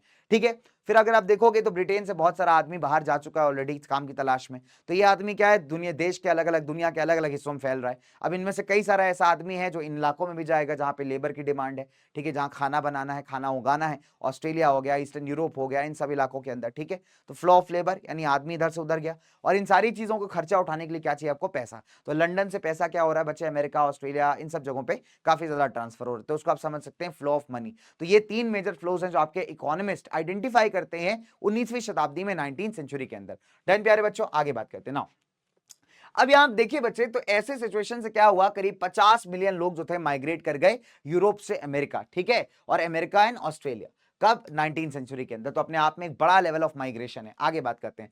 अब ये जो एग्रीकल्चर वर्कर्स थे, इन्होंने क्या किया? इन्होंने जमीन पे काम करना स्टार्ट कर दिया एंड जितने भी आपके एग्रीकल्चर रीजन्स थे, यहाँ पे सामान उगाया जा रहा था, वो भी लिंक कर दिया गया था किससे? आपके अलग अलग ट्रांसपोर्टेशन सिस्टम से। फॉर एग्जाम्पल रेलवेज ने एक बहुत बड़ा रोल प्ले किया इन सारे रीजन्स को आपस में लिंक करने में, बिकॉज रेलवे लाइनों से क्या पॉसिबल हो गया कि कम समय के अंदर आप जो अनाज है एक जगह से दूसरी जगह बड़ी आसानी से ट्रांसपोर्ट कर सकते हो। डन, चलिए। इनफैक्ट अगर आप देखोगे जो नई नई शिप्स थी जो क्या कर रही थी? अभी अनाज लेकर के जा रही थी। इनफैक्ट इन शिप्स को चलाने के लिए भी वर्कर्स को हायर किया जा रहा है। ठीक है, तो they are manned by low paid workers, जो कहां से आ रहे थे? सदर्न यूरोप से, एशिया से, अफ्रीका से और कैरिबियन आइलैंड से। तो ये लोग का काम क्या है कि जो ये शिप्स को चला रहे हैं, जो शिप्स में क्या लोडेड है? अभी अनाज लोडेड है, फूड ग्रेन्स लोडेड है। डन। तो ये सारी चेंजेस अगर आप देखोगे तो आपको वेस्टर्न पंजाब यानी भारत के अंदर भी देखने को मिलते हैं, बट काफी स्मॉल स्केल में। अब अगर आप देखोगे तो ब्रिटेन इतना चालाक है, आपको पता होगा कि ब्रिटेन जो है एग्रीकल्चर से भी पैसा कमाता था, लेकिन ब्रिटेन अपने यहां एग्रीकल्चर नहीं कर रहा है, ब्रिटेन यहां पे भारत के अंदर एग्रीकल्चर कर रहा है। यानी इंडियन फार्मर्स का इस्तेमाल करके वो इंडिया में सामान उगा करके इंटरनेशनल मार्केट में बेच के पैसे कमा रहा है। ये ब्रिटेन का स्ट्रैटेजी है। अब आप देखोगे इसके लिए क्या करते हैं? देखिए ऑब्वियस सी बात, एक अच्छा खेत कौन सा होता है? जहां पे सारी फैसिलिटीज अवेलेबल हो। ठीक है, बीज से लेकर के, सीड से लेकर के बढ़िया इरिगेशन तक। अब पंजाब के कुछ इलाके ऐसे थे जो काफी ज्यादा सूखे थे। अब यहां पे ब्रिटिश सरकार क्या करती है? यहां पे ब्रिटिश सरकार कुछ नहरें खुदवानी स्टार्ट करती है। नहरें मतलब कैनाल्स बनवानी स्टार्ट करती है, जिसका पानी इस्तेमाल करके क्या किया जा सके? यहां पे खेती की जा सके और जो प्रोडक्ट्स यहां उगाए जाए उसको इंटरनेशनल मार्केट में बेच के ब्रिटिश सरकार पैसा कमा ले, यानी ब्रिटिशर्स पैसा कमा ले, यूरोपियंस पैसा कमा ले। ठीक है, तो ऐसे इलाकों को हम कैनाल कॉलोनीज कहते हैं। क्या बोलते हैं बेटा इनको? हम कैनाल कॉलोनी। ब्रिटिश गवर्नमेंट ने क्या किया? कैनाल सिस्टम डेवलप किया। ठीक है, जिससे जो सेमी डेजर्ट वाला इलाका है पंजाब उसके आसपास का, इसको फर्टाइल जमीन में कन्वर्ट किया जा सके। ठीक है, तो ऐसा इसलिए किया गया था ताकि ब्रिटिश सरकार को रेगुलर तौर पे कॉटन और वीट जो है मिलता रहे, क्योंकि ये क्या करते थे? कॉटन और वीट भारत में उगा करके इंटरनेशनल मार्केट में बेच करके बढ़िया पैसा कमाते थे। डन। चलिए, तो खाने के अलावा जो कॉटन है, रबर है, इसको भी उगाया जाता है। ठीक है, जिसका इस्तेमाल कौन कर रहा है? ब्रिटेन कर रहा है। नाउ अगर आप देखोगे तो इन चारे प्रोडक्ट्स का जो प्रोडक्शन था वो धीरे धीरे करके बहुत ज्यादा बढ़ना स्टार्ट हो गया। अच्छा, अब कहानी यहां से थोड़ी आगे बढ़ती है। अगर आप वर्ल्ड ट्रेड की बात करेंगे तो 1820 से लेकर 1914 तक एस्टिमेट किया जाता है कि वर्ल्ड ट्रेड 25 से 40 टाइम्स तक बढ़ गई है ना। मतलब काफी ज्यादा ग्रोथ हुआ है वर्ल्ड ट्रेड का। वर्ल्ड ट्रेड मतलब दुनिया में व्यापार का, अलग अलग देशों का आपस में जो व्यापार है, आप कह सकते हैं इस पूरे समय के दौरान जो है 25 से 40 टाइम्स जो है इंक्रीज कर गया। राइट। अब अगर आप देखेंगे करीब 60% जो इस वर्ल्ड ट्रेड का था उसमें सिर्फ और सिर्फ आपके एग्रीकल्चरल प्रोडक्ट्स ही थे, यानी ऐसे प्रोडक्ट्स जो आपको नेचर से मिलते हैं जनरली, ठीक है। फॉर एग्जांपल आपके व्हीट हो गया, कॉटन हो गया, मिनरल्स हो गया, जैसे कोयला वगैरह हो गया। तो वर्ल्ड के अंदर जितना व्यापार हो रहा था उसमें 60% जो शेयर था वो आपके प्राइमरी सेक्टर यानी प्राइमरी प्रोडक्ट्स का ही था, ठीक है, डन। अब अगर आप देखोगे जब रेलवेज का, स्टीमशिप्स का वगैरह का इन्वेंशन हुआ, रोल ऑफ टेक्नोलॉजी, ठीक है, तो उसने कहीं ना कहीं आप कह सकते हैं 19वीं शताब्दी को एकदम बदल के रख दिया, एकदम ट्रांसफॉर्म कर दिया। किसने? आपके टेक्नोलॉजी के ग्रोथ ने, ठीक है, डन। अब फॉर एग्जाम्पल अगर हम देखेंगे टेक्नोलॉजी ने बड़ी जबरदस्त मूवमेंट मदद की थी, आप कह सकते हैं 19वीं शताब्दी के अंदर अलग अलग डेवलपमेंट करने में। अगर आप देखोगे ऐसे देश जिन्होंने दूसरों को कॉलोनाइज किया हुआ था, इन्होंने डेफिनेट सी बात है इन कंट्रीज के अंदर नए इन्वेंशंस करने में भी पैसा खर्च किया, ये बात तो है। हालांकि वो पैसा इसलिए खर्च हो रहा है ताकि इन लोग को ही बेनिफिट मिल पाए, ठीक है, मतलब जिन्होंने कॉलोनाइज किया उनको बेनिफिट मिल पाए। फॉर एग्जाम्पल टेलीग्राफ हो गया, रेलवेज हो गए, तो रेलवेज के अंदर आप देखोगे अभी हल्के डब्बे बनाए जाने लगे। डब्बा अगर हल्का होगा तो इंजन को घसीटने में भी इजी होगा, आपका स्पीड भी बढ़ेगा और कम समय के अंदर आप ज्यादा डिस्टेंसेस को कवर कर पाओगे, डन। अगर आप देखोगे रोल ऑफ टेक्नोलॉजी का एक बड़ा अच्छा एग्जांपल आता है मीट ट्रेड में। 1870 तक जो एनिमल्स थे उनको जिंदा यहां पे शिप में डाल करके भेजा जाता था। कहां से कहां? फ्रॉम अमेरिका टू यूरोप, यानी मान लीजिए अमेरिका के अंदर क्या किया कि जानवरों को शिप में लोड कर दिया और जिंदा जो है 2-3 महीने की जर्नी पे भेज दिया। अब दिक्कत क्या है कि ये जानवर जब तक यूरोप पहुंचते थे तब तक या तो बीमार हो जाते थे, या इनका वेट रिड्यूस हो जाता था, या फिर ऐसी कंडीशन में होते थे कि इनको काट के खाया नहीं जा सकता। तो एज ए रिजल्ट अगर आप देखोगे तो जो मीट है बहुत ही ज्यादा एक्सपेंसिव चीज है और गरीब आदमी खा ही नहीं सकता, ठीक है। नाउ अब यहां पे आता है आपका ब्रेक थ्रू, यहां पे आता है टेक्नोलॉजी का खेल। अब क्या होता है जब आपकी रेफ्रिजरेटेड चिप्स बन गई, रेफ्रिजरेटर क्या होता है आपने देखा होगा, जिसमें आप सामान रखते हो फ्रिज के अंदर ताकि सामान आपका खराब ना हो। तो ऐसे ही यहाँ पे शिप बना दी गई जिसके अंदर पूरा रेफ्रिजरेटेड ठंडा कंपार्टमेंट था, जिसमें ऐसे सामान को रख दिया जाएगा जो जल्दी खराब हो जाता है, डन। तो अभी क्या कर रहे हो कि अभी पहले जो अमेरिका वगैरह है जहां पे ये मीट का व्यापार किया जा रहा है, तो यहाँ पे जानवरों को पहले ही काट लिया जाता था। अमेरिका, ऑस्ट्रेलिया, न्यूजीलैंड के स्लॉटर हाउस में, स्लॉटर हाउस मतलब बूचर खाना कहते हैं, जहां पे जानवरों को काटा जाता है, ठीक है। तो यहाँ पे जानवरों को पहले काट दिया जाता था, काट करके इनके मीट को जमा देते थे इस शिप्स के अंदर। जो रेफ्रिजरेशन कंपार्टमेंट है उसमें क्या करते थे, इस मीट को जमा देते थे। अभी क्या है कि मीट जो है बड़ी आसानी से यहाँ पे क्या होता था, ट्रांसपोर्ट हो जाता था। इससे क्या हुआ, जो आपकी ट्रांसपोर्टेशन कॉस्ट है पहली बात तो वो कम हो गई। जब वो कम हो गई, मीट अभी बड़ी आसानी से यूरोप पहुंच जा रहा है बिना खराब हुए, तो जो मीट था वो बेटा काफी ज्यादा सस्ता हो गया। एज ए रिजल्ट आप कह सकते हो जो यूरोप का गरीब है अभी वो भी अपनी डाइट में मीट को ऐड कर सकता है। इससे पहले क्या था कि मीट एक लग्जरी थी। तो आप देख सकते हो कि एक इन्वेंशन ने किस तरीके से चीजों के दाम को भी कम कर दिया, साथ ही साथ एक ब्रेक थ्रू टेक्नोलॉजी ने क्या किया बच्चे, यहां पे पूरा स्कोप ही मतलब पूरा गेम चेंज कर दिया, डन। चलिए अब अगर आप देखोगे लेट 19th सेंचुरी कॉलोनियलिज्म, देखिए 19वीं शताब्दी अगर आप देखेंगे कुछ इलाकों में तो नो डाउट ग्रोथ लेकर के आती है, लेकिन बहुत सारे टर्म्स में ये बहुत सारी गलत चीजें भी लेकर के आती है समाज के अंदर। जैसे उनमें से एक था इंडेंचर्ड लेबर, या आप कह लीजिए मॉडर्न तरीके की गुलामी, ठीक है। हम बात करेंगे क्या थी, इसके बाद हम बात करेंगे रेंडर पेस की भी, ठीक है। जो ग्रोथ एंड एक्सपेंशन था ट्रेड का, वो डेफिनेट सी बात है उसके कुछ एडवांटेजेस थे और कुछ डिसएडवांटेजेस भी थे। जैसे फॉर एग्जांपल अगर आप देखोगे जो यूरोपियन पावर्स थे, जब इनके पास पैसा आ गया तो और इनको जब नए नए इलाकों का पता चला तो इनके दिमाग में जो है ना लालच कम नहीं हो रहा है। इनको लग रहा है कि अभी हमारे पास पैसा है, हमारे पास पावर है, हमारे पास टेक्नोलॉजी थोड़ी बेहतर है, तो हम ऐसे इलाकों पे कब्जा जमाना स्टार्ट करते हैं जो हमसे काफी ज्यादा इंफीरियर है, यानी एशिया और अफ्रीका के काफी सारे इलाके, बिकॉज ये इनके कंपैरिजन में अभी लेस पावरफुल है। अब अगर आप देखेंगे 1885 यानी 1885 में जो यूरोपियंस है बेटा, ये क्या करते हैं जब इनको कंट्रोल मिल जाता है किसका, अफ्रीकन इलाकों का, तो ये क्या करते हैं अफ्रीका को आपस में बांट लेते हैं। इसको हम कहते हैं कार्विंग ऑफ अफ्रीका, ठीक है। तो ये लोग क्या करते हैं, जितने भी बड़े बड़े यूरोपियन पावर्स हैं ये बर्लिन के अंदर मीटिंग करते हैं, वहां पे मिल करके अफ्रीका को आपस में बांट लेते हैं। यानी आप कह सकते हो फॉर एग्जाम्पल देखिए जो ब्रिटेन एंड फ्रांस थे ये वो थे जिन्होंने अपना कई सारा आप कह सकते हैं अलग अलग इलाकों में अपना कंट्रोल स्टैब्लिश किया होता। फॉर एग्जांपल मैं आपको बताता हूं, ब्रिटेन ने अफ्रीका के कई सारे इलाकों में प्लस भारत के ऊपर अपना कंट्रोल जमा के रखा हुआ है। फ्रांस की बात करें जो आपका वियतनाम, लाओस, कंबोडिया वाला इलाका है, इसको आप फ्रेंच इंडो चाइना कहते थे, इंडो चाइना का रीजन, उस इलाके पे फ्रांस वाले लोगों ने कब्जा जमाया हुआ है। ऐसे बहुत सारे ऐसे इलाके हैं जहां पे आप देखोगे कि फ्रेंच का, इंग्लिश का, इन सब का कब्जा था वर्ल्ड के अलग अलग कॉन्टिनेंट्स के अंदर, डन। चलो अब अगर आप देखोगे तो बेल्जियम और जर्मनी ये नए नए राजा बने थे भाई, नए नए कॉलोनियल पावर्स बने थे, ठीक है। लेटर 1890 के अंदर यूएस भी एक कॉलोनियल पावर बन गया था। अभी यूएस के हाथ में वो टेरिटरीज आ गई थी जो पहले स्पेन के पास हुआ करती थी। तो ये सब नए नए लोग हैं जिनके हाथ में नई नई पावर आई है, ठीक है। आप देखोगे बेल्जियम, अच्छा ये कितने दोगले टाइप के लोग हैं, आप ये देखिए कितने दोगले टाइप के लोग हैं। आपको याद है नेशनलिज्म यूरोप चैप्टर में कि जुलाई में जब रेवोल्यूशन हुआ फ्रांस के अंदर, ठीक है, तो फ्रांस के रेवोल्यूशन से यहाँ पे नीदरलैंड्स के अंदर जो बेल्जियम के लोग थे वो भी इंस्पायर हो गए, तो नीदरलैंड से अपनी इंडिपेंडेंस डिक्लेयर कर दी थी। फ्रांस को बात कर लेते हैं, अगर दोगलापन का एग्जांपल दिया जाए तो फ्रांस से बेहतर नहीं हो सकता। फ्रांस वो जगह है जहां से सारे आंदोलन निकले हैं। फ्रांस अगर आप देखोगे, चाहे फ्रेंच रेवोल्यूशन की बात करें, डेमोक्रेटिक आइडियाज की बात करें, लिबर्टी, इक्वलिटी, फ्रेटर्निटी की बात करें, ये सारी चीजें फ्रांस आपको निकलती हुई दिखती है। लेकिन इसके बाद भी फ्रांस आपको कहीं ना कहीं किसी ना किसी कंट्री को कब्जा करते हुए दिख जाएगा। इसको कहते हैं हिपोक्रेसी। मतलब जो आप कह रहे हो आप कर नहीं रहे हो, आप बातें तो इतनी बकवास तो इतनी नेक्स्ट लेवल की कर रहे हो, ये हो जाए वो हो जाए, फ्रीडम, इक्वालिटी, दुनियादारी, और आप जब अपनी बात आती तो आप दूसरों पे कब्जा जमा के बैठे हो। तो दोगलापन का एक बहुत बढ़िया एग्जांपल आपको ये मिल जाएगा। ठीक है, चलिए, तो अगर आप देखोगे तो भैया यूएस भी जो है नए नए मालिक बन गए, किसके? कॉलोनियल पावर बन गए, नए नए इलाकों के। जो पहले स्पेन के कब्जे में आते थे वो इलाके अभी यूएस के कब्जे में आ रहे हैं। ठीक है, डन। तो आप देख सकते हैं बेटा कुछ इस तरीके का नक्शा दिखता था after the carving of Africa. तो आप देख सकते हैं किस तरीके से इन्होंने आपस में अफ्रीका को बांट लिया। फॉर एग्जाम्पल अगर आप देखोगे, मोरक्को पर स्पेन का कंट्रोल है, वेस्ट अफ्रीका पे फ्रेंच ने कब्जा जमा रखा है, सूडान में फ्रेंच ने कब्जा जमा रखा है ना, इक्वेटोरियल इलाके में फ्रेंच ने कब्जा जमा रखा है, लीबिया जो बड़ा जबरदस्त जगह है, लीबिया, इजिप्ट। ठीक है, फिर अगर आप देखोगे एरिट्रिया का इलाका जहां पे फ्रेंच ने जो है आप देख सकते हैं कि पूरा कब्जा जमाया हुआ है, सोमालीलैंड, यहां पे भी फ्रेंच ने कब्जा जमाया हुआ है। डन। सोमालीलैंड को दो तरीके से डिवाइड किया हुआ, तीन तरीके से इनफैक्ट आप कह सकते हो। फ्रेंच ने भी कब्जा जमाया है इसमें, ब्रिटेन ने भी कब्जा जमाया हुआ और इटली ने भी जमा रखा है। फिर British east Africa, German east Africa, Germany में कब्जा किया हुआ है। Northern Rhodesia, southern Rhodesia, German south west Africa, पुर्तगाली भी यहाँ पे कूद गए।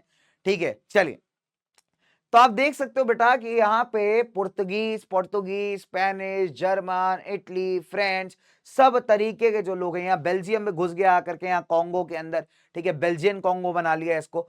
तो अगर आप देखोगे तो अफ्रीका को, पूरे अफ्रीका को इन्होंने आपस में कार्व कर लिया, आपस में बांट लिया टेरिटरीज में। ठीक है, डन। अब आगे बात करते हैं एक जबरदस्त डिसीज, एक ऐसी डिसीज जहां पे जिसने अफ्रीकन लोगों की ना जिंदगी एकदम बदल कर रख दी। देखिए, अफ्रीका के साथ एक बात बड़ी स्पेशल है कि अफ्रीका के जो लोग हैं मैक्सिमम वो कोई बिजनेस वगैरह नहीं करते। वो लोग आदिवासी लोग हैं, ट्राइबल लोग हैं, तो उनका जो मेजर वेल्थ है उनके गाय भैंसे हैं, उनके जानवर हैं, और ये लोग पैसों के लिए जीवन नहीं जीते। पैसा इनके जीवन में कोई मायने नहीं रखता, इनके नीड्स पूरे हो रहे हैं, इनको खाना पीना मिल रहा है, ये खुश हैं उसमें। ठीक है, अगर आप देखोगे रेंडर पेस्ट क्या है, कैटल डिसीज है जो कि अफ्रीका में आई थी लेट 1890s 80s के अंदर। ठीक है, और इसने पूरे अफ्रीका की बैंड बजा के रख दी थी। बिकॉज क्या है, अगर आप देखोगे इस डिसीज के चलते जो गाय भैंसे थी अफ्रीका में वो मर गई थी, लगभग 90 पॉपुलेशन की खत्म हो गई थी। और मैंने आपको क्या बताया कि यहाँ के रहने वाले आदिवासियों का जो मेजर खजाना था, वो मेजर खजाना ही इनकी गाय भैंसे थी। तो जब वही नहीं रहेंगी तो बेटा इनका जीवन तो तहस नहस हो जाएगा। अब देखिए क्या होता है, अब देख सकते हैं ये है आपका रेंडर पेस्ट कैटल प्लेग, किस तरीके से बेचारी हमारी गाय वगैरह जो है यहाँ पे मर गई है। अब देखिए क्या होता है, नंबर 1, अफ्रीका के पास एक बहुत बड़ी जमीन थी और जमीन में रहने वाली एक छोटी सी पॉपुलेशन, जरा सी पॉपुलेशन। अब कई सालों से, सदियों से अफ्रीकन पीपल जो है सिर्फ लैंड और अपने जानवरों के ऊपर डिपेंडेंट है अपने सर्वाइवल के लिए। ठीक है, पैसा इनको नहीं चाहिए, तो कभी भी इन्होंने पैसे के लिए काम नहीं किया था। Never ever they have worked for wages, कभी पैसों के लिए काम नहीं किया था। ठीक है, डन। तो जब यूरोपियंस अफ्रीका आए तो बड़े सपने सजा करके आए, माइंस खोलेंगे, हम खेती करवाएंगे, लेकिन दिक्कत यह है कि इनको काम करने के लिए लेबर मिल ही नहीं रहा, बिकॉज लोग यहाँ पैसे के लिए काम करने के तैयार नहीं है। अब क्या है कि लेबर्स को जुटाने के लिए इन्होंने क्या किया, फोर्सफुल मेथड लेने स्टार्ट कर दिए। फॉर एग्जांपल इन्होंने जबरदस्ती के टैक्स लगा दिया, वो भी बहुत ज्यादा। अब टैक्स को आपको किस में पे करना है, सिर्फ और सिर्फ पैसों में। ठीक है, तो डेफिनेट सी बात है अभी अफ्रीकन लोगों को क्या करना पड़ेगा, मजबूरी में काम करना पड़ेगा, दिहाड़ी करनी पड़ेगी। ठीक है, बाद में क्या हुआ, जो ओनरशिप के अधिकार थे, इन्होंने कहा कि अगर आप, पहले क्या होता था, परिवार में अगर 5 सदस्य हैं, 5 लोग हैं, तो जो जमीन है वो पांचों को बिलोंग करती थी। अभी ब्रिटिशर्स ने, बाकी यूरोपियन पावर्स ने आके क्या किया, लॉस को चेंज कर दिया। इन्होंने कहा कि अगर परिवार के अंदर 5 लोग हैं तो जमीन का अधिकार सिर्फ एक आदमी के पास ही हो सकता है, बाकी 4 को काम करना पड़ेगा। तो यहां पे आप कह सकते हो इनके ट्रेडिशनल राइट्स को भी छीन लिया गया। जो माइन वर्कर्स थे, इनको जो कंपाउंड्स यानी जो इनके इलाके हैं जहां पे माइन खोदी गई है, वहां से बाहर निकलने ही नहीं दिया जाता था। ठीक है, तो बिल्कुल भी इधर उधर घूम नहीं सकते थे। तो आप कह सकते हो कि जो बाहर के यूरोपियंस थे उन्होंने क्या किया, आ करके जो है आकर अफ्रीकन लोगों को बिल्कुल अपने कब्जे में ले लिया, अपना दबा दिया बिल्कुल आकर के इनको, है ना। इसको अगर सही मायनों में कहा जाए, जो आज नए नए ऑर्गेनाइजेशन बना के घूमते हैं ना, पेटा बना लिया वाइल्ड लाइफ का, एमनेस्टी इंटरनेशनल बना लिया, ह्यूमन राइट्स बना लिया। सबसे ज्यादा ह्यूमन राइट्स वायलेशन अगर किसी ने किया है ना, तो ह्यूमन राइट्स वाले ये है हमारे यूरोपियंस। ठीक है, और आज ये बात करते हैं ह्यूमन राइट्स की। मजे की बात तो ये है ना, today they call about human rights, they talk about human rights and they forget about the violations that they have caused. इनको अपने की द्वारा किए गए वायलेशंस याद नहीं आते, एक देश को, एक कॉन्टिनेंट को तुमने आपस में बांट लिया बिना वहां के लोगों से पूछे, और तुम बात करते हो ह्यूमन राइट्स की। डोंट हैव द, कहते हैं ना कि आपके पास अथॉरिटी ही नहीं है भाई। तो बहुत सिंपल सी बात, आज ही आके हमें डिक्टेट करते हैं, हमें ज्ञान देते हैं ह्यूमन राइट्स, ह्यूमन राइट्स। भाई भैया तुम कहां गए थे? तुमने जो अत्याचार के लोगों पर, तुम्हारा ह्यूमन राइट्स कहां गया? ठीक है, तो इससे ये बकवास लोग, मैं बता तो रहा हूं तुमको, मैं लिटरली बता रहा हूं भाई आपको, दिस इज वन फैक्ट। ठीक है, तो आगे बात करते हैं, चलिए रेंडर पेस्ट की बात करते हैं। रेंडर पेस्ट अफ्रीका में कब आया? 1880 के अंदर। ठीक है, इनफैक्ट ये आया कैसे, क्वेश्चन बड़ा अच्छा है।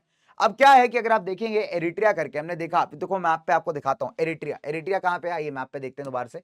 तो देखिए बेटा, एरिट्रिया की बात करूं, हमने यहां पे देखा, तो कहां गया एरिट्रिया? ये एरिट्रिया है। अगर आप देखेंगे तो एरिट्रिया के अंदर क्या होता है, जो आपके सोल्जर्स हैं, कौन से सोल्जर्स? इटालियन सोल्जर्स, ये एरिट्रिया को इन्वेड कर रहे होते हैं, इस पर अटैक कर रहे होते हैं। एरिट्रिया कहां है? ईस्ट अफ्रीका में। अब क्या होता है, इनको लग जाती है भूख। अब इतने सारे सिपाहियों को खिलाने के लिए क्या होता है, गाय मंगाई जाती है, भैंस मंगाई जाती है, कैटल कह लीजिए, उसमें ऑलरेडी बीमारी होती है। ठीक है, कहां से मंगाई जाती है? ब्रिटिश एशिया से। तो ब्रिटिश एशिया से जो कैटल इंपोर्ट की जाती है उसमें ऑलरेडी पहले से बीमारी होती है। अब क्या होता है कि इस कैटल से बीमारी वहां के बाकी गाय भैंसों में फैलनी स्टार्ट हो जाती है, और इतनी तेजी से आग की तरह फैलती है भैया कि समझ जाइए वेस्ट से ईस्ट मूव करने में और दोबारा अटलांटिक कोस्ट पहुंचने में इसको सिर्फ कुछ ही सालों का समय लगता है। तो 1892 तक यहां पहुंच जाती है। इनफैक्ट अगर आप देखोगे जो केप ऑफ गुड होप है, वहां तक पहुंचने में उसको और 5 साल लगते हैं। तो ऐसा माना जाता है कि रेंडर पेस्ट ने 90% जो कैटल थी उसका सफाया कर दिया था अफ्रीका से। और आप देखोगे कैटल ही एक ऐसा मेजर वेल्थ है जिससे हमारे जितने भी अफ्रीकन हैं वो सर्वाइव कर रहे हैं। अब बेचारे जब कैटल ही नहीं बची तो अफ्रीकन की जिंदगी एकदम तबाह हो गई, है ना। और इनके पास कोई भी ऑप्शन नहीं बचा अपने जीवन को चलाने का एक्सेप्ट लेबर परफॉर्म करने के। तो इन्होंने क्या किया? मजदूरी करना स्टार्ट कर दिया, राइट। मजदूरी करना स्टार्ट कर दिया प्लांटेशंस के अंदर, माइंस के अंदर। तो बच्चे एक तरीके से आप कह सकते हो कि एक डिसीज ने किस तरीके से यहाँ पे एक जीवन बदल कर रख दिया, पूरी तरीके से ट्रांसफॉर्म कर दिया। अब 19वीं शताब्दी में अगर आप देखोगे इंडेंचर्ड लेबर, देखिए इंडेंचर्ड लेबर क्या होता है? एक ऐसा लेबर जिसको कॉन्ट्रैक्ट बेसिस पे हायर किया गया। पानी पियोगे भाई? पानी पी लो यार। देखो थोड़ा कंटिन्यूअस इसलिए पढ़ा रहा हूं बिकॉज मैं भी चाहता हूं यार कि कम समय के अंदर तुमको टॉपिक कंप्लीट करा दूं, जिससे तुम एक वन शॉट वीडियो से ना सब कुछ समझ जाओ। ठीक है, सॉर्टेड।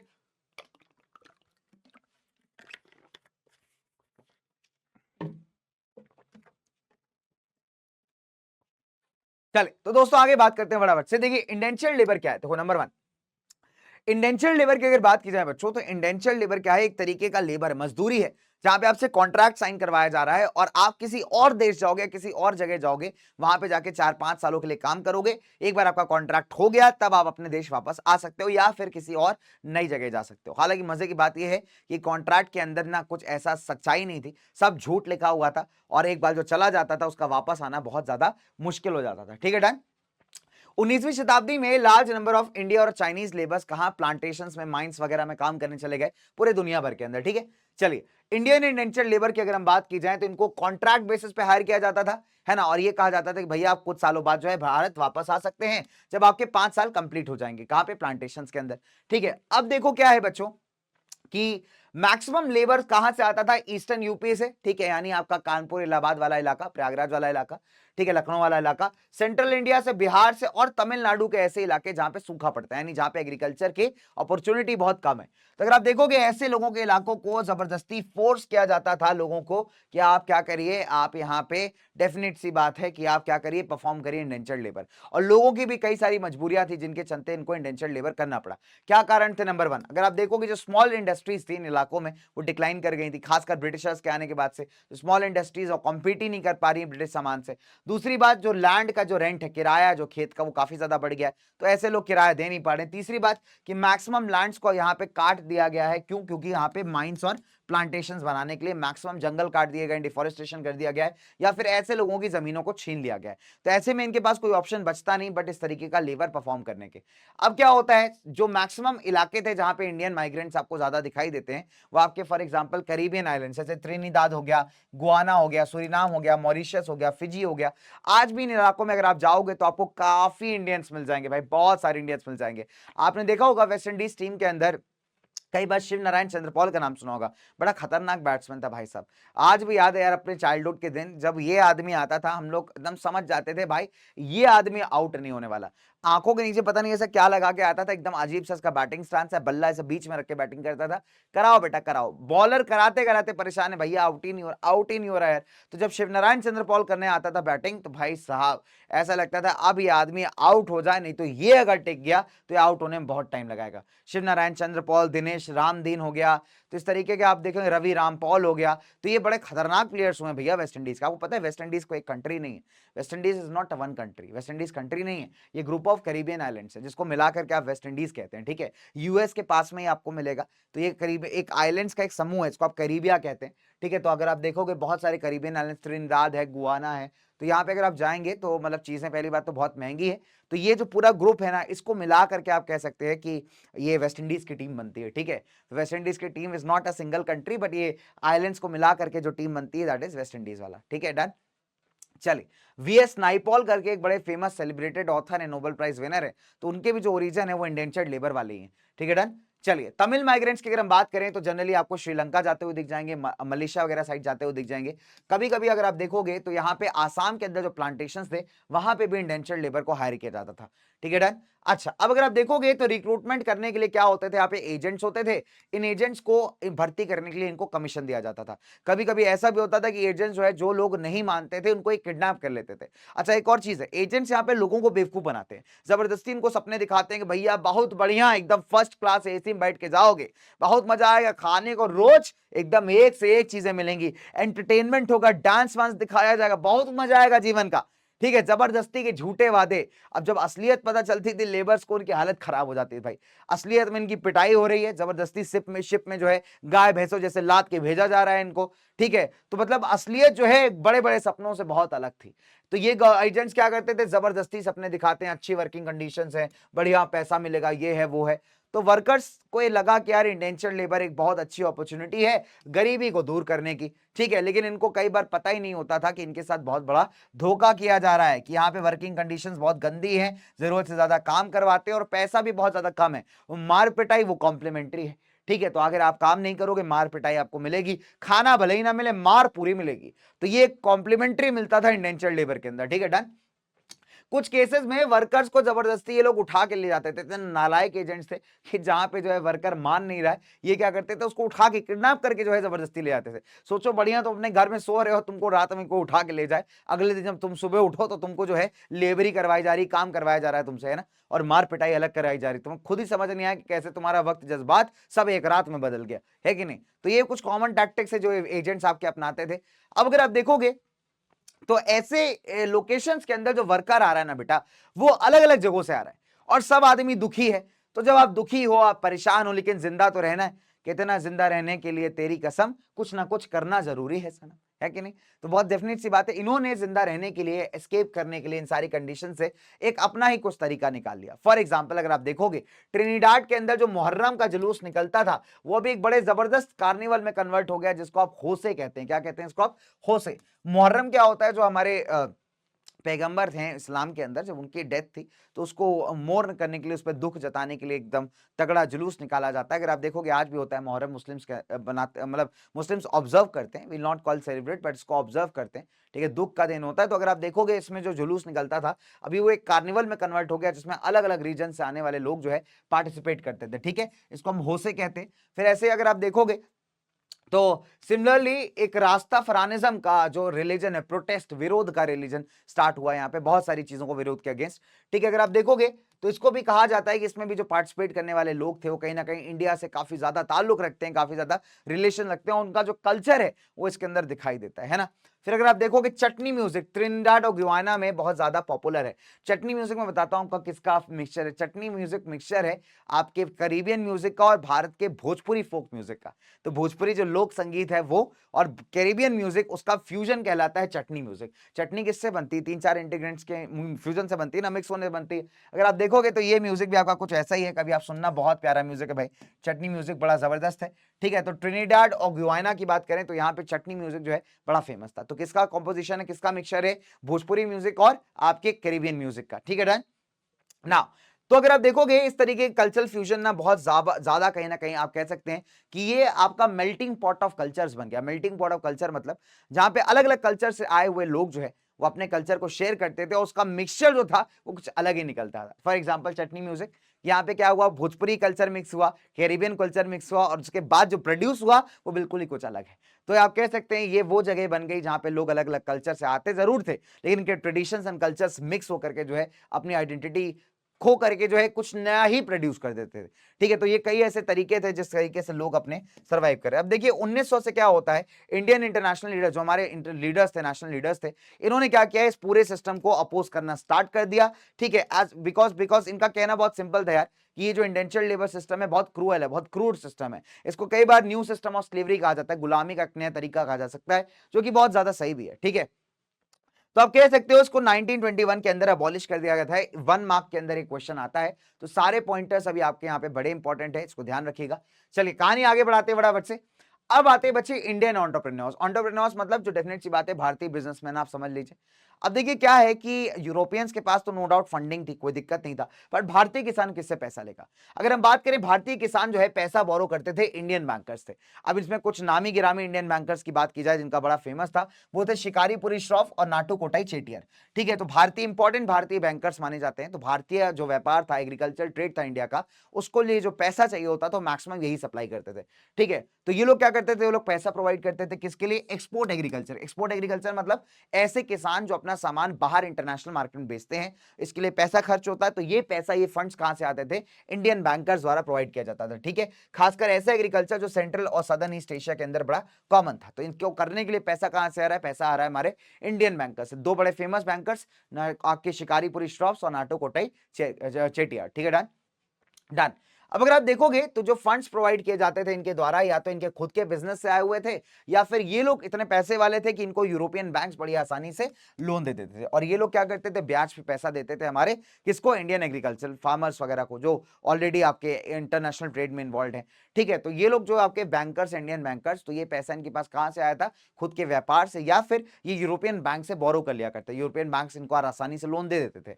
ठीक है, डन। अच्छा, अब बात करते हैं यार भारतीय व्यापार की, इंडियन ट्रेड, कॉलोनियलिज्म और ग्लोबल सिस्टम। एक बड़ा इंपॉर्टेंट टॉपिक है यहाँ पे। नंबर 1, देखिए अगर हम बात करें इंडिया की, तो भारत से जो कॉटन है वो एक्सपोर्ट किया जाता है यूरोप में, बिकॉज भारतीय कॉटन बड़ा फेमस है, बड़ा अच्छी क्वालिटी का है। अब अगर आप देखेंगे ब्रिटेन में इस पे क्या लगा दिया गया? टैक्स लगा दिया गया। ठीक है, किस पे लगा दिया गया? क्लॉथ इंपोर्ट्स पे। रीजन क्या है कि आप देखेंगे जब तक ब्रिटेन के अंदर खुद की इंडस्ट्रीज नहीं थी तब तक भारतीय कॉटन बड़े फुल फ्लेश तरीके से ब्रिटेन मार्केट में बिक रहा है, ब्रिटिश मार्केट में बिक रहा है। लेकिन दिक्कत क्या है कि जो भारत का कॉटन, उसका क्वालिटी एक नंबर है भाई, और उसको कंपटीशन देना अपने आप में बहुत मुश्किल है। और ब्रिटेन के अंदर ऑलरेडी लोग बहुत ज्यादा फैन है भारत के कॉटन के। तो अभी जो वहां के जो लोकल इंडस्ट्रियलिस्ट हैं वो क्या कर रहे हैं? वहां की सरकार पे दबाव बना रहे हैं कि आप एक काम करिए, इस इंपोर्ट के ऊपर भारतीय कॉटन के टैक्स बढ़ा दीजिए। टैक्स बढ़ जाएगा, इंपोर्टेड सामान महंगा हो जाएगा, तो कोई भी भारतीय कॉटन खरीदेगा ही नहीं, और जब भारतीय कॉटन खरीदेगा ही नहीं तो ब्रिटिश मार्केट में बिकेगा ही नहीं। ठीक है, कॉन्सिक्वेंटली क्या हुआ कि जो इंडियन कॉटन का फ्लो था धीरे धीरे डिक्लाइन होना स्टार्ट हो गया। 19वीं शताब्दी में अगर आप देखोगे जो ब्रिटिश मैन्युफैक्चरर्स थे वो इंडियन मार्केट्स में फ्लड कर गए। ठीक है, तो यहां पे ब्रिटिश जो प्रोड्यूसर्स हैं वो क्या कह रहे हैं अपनी सरकार से? आप एक काम करिए, इंडियन कॉटन के इंपोर्ट को कम कर दीजिए और हमारा जो सामान है वो आप जाके भारतीय मार्केट में बेचिए। एज ए रिजल्ट आप देखते हो कि इंडियन मार्केट्स के अंदर अभी ब्रिटिश का द्वारा बनाया गया सामान जो है बिल्कुल भर जाता है करके। ठीक है, अब ब्रिटेन का अगर आप देखोगे तो भारत के साथ एक ट्रेड सरप्लस है। कैसा है? एक ट्रेड सरप्लस। ब्रिटेन इंडिया को इंडिया को अगर आप देखोगे तो कहीं ना कहीं ब्रिटिश सरकार का गहना माना जाता है। उसका रीजन यही है कि ब्रिटेन इतना चालाक है। ब्रिटेन क्या करता है? इंडिया के साथ जो व्यापार चल रहा है उसमें ब्रिटेन भारत से खरीद बहुत कम रहा है लेकिन भारत को बेच बहुत ज्यादा रहा है। ठीक है, मान लीजिए फॉर एग्जाम्पल इसने भारत से 2,000 रुपए का सामान खरीदा तो भारत को बेच 10,000 रुपए का सामान रहा है। तो एज अ रिजल्ट इसके पास 8,000 रुपए का क्लियर प्रॉफिट है, ट्रेड सरप्लस है, एक्स्ट्रा है इसके पास। किसने क्या किया कि खरीदा तो 2,000 रुपए का सामान और बेचा 10,000 रुपए का, तो 10 - 2 कितना हुआ? 8 हुआ। तो जो 8,000 है ना, मोटा मोटा ब्रिटेन का प्रॉफिट है। और इस पैसे का इस्तेमाल करके क्या करता है? बाकी किसी के देश के साथ जो उसके कर्जे हैं उसको उतारता है, प्लस जो उसके खर्चे हैं उसको मैनेज करता है। इस वजह से इंडिया बड़ा क्रूशियल है यहाँ पे ब्रिटेन के लिए। ठीक है, डन। अब आप देखिए, जो ब्रिटेन का ट्रेड सरप्लस है भारत के साथ, इसके क्या ये करता है बच्चे, इससे ना ब्रिटेन को होम चार्जेस पे करने में बड़ा इजी हो जाता है।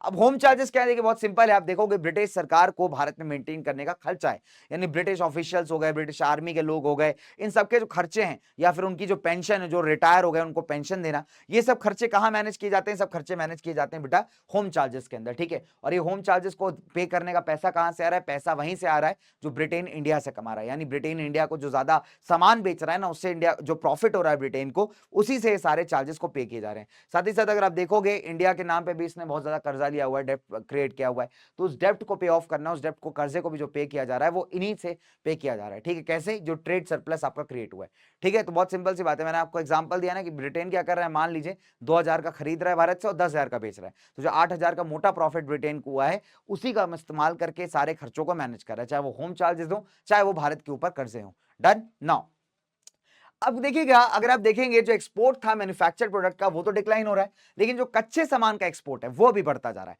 ब्रिटेन देखिए कितना चालाक है, ब्रिटेन क्या कर रहा है, ब्रिटेन जो है इंडिया से जो पक्का सामान है, फिनिश प्रोडक्ट्स है, उसका जो एक्सपोर्ट है वो डिक्लाइन, वो रोक दे रहा है। और यहां से कच्चा कॉटन, फॉर एग्जांपल पहले क्या था कि सीधा कपड़ा भारत से एक्सपोर्ट होता था, अब इसने क्या कहा, कपड़ा एक्सपोर्ट मत करो, आप एक काम करो, कच्चा कॉटन एक्सपोर्ट करो। तो ये क्या करते हैं, भारत से कच्चा कॉटन, कच्चा रॉ मटेरियल भारत से बाहर एक्सपोर्ट करते हैं, और उसको अपनी इंडस्ट्रीज के अंदर उससे कपड़े वपड़े बनाते हैं, और वो कपड़ा बना के वापस जो है इंडिया के मार्केट में आके पटक देते हैं, ठीक है। तो 1812 1871 के बीच में आप देखोगे जो रॉ कॉटन एक्सपोर्ट्स थे वो 5% से बढ़ करके भैया 35% हो गए। आप सोच सकते हो कि पहले भारत से पूरा कपड़ा बन के जाता, सिर्फ भारत से सिर्फ और सिर्फ कच्चा कॉटन जा रहा है, ठीक है। डन। अब इसी सिलसिले में एक बड़ा इंपॉर्टेंट क्रॉप आता है, इसको आप इंडिगो कहते हैं। देखिए इंडिगो, गांधी जी, चंपारण, याद आया भाई? तो इंडिगो एक ऐसा प्लांट है जिससे आप क्या करते हैं, नीले कलर का रंग बनाते हैं, और उस रंग से कपड़े को कलर वलर किया जाता है, ठीक है। अब अगर आप देखोगे तो इंडिगो एक और इंपॉर्टेंट कमोडिटी है जिसको भारत में उगा करके बाहर एक्सपोर्ट किया जा रहा है, बेचा जा रहा है।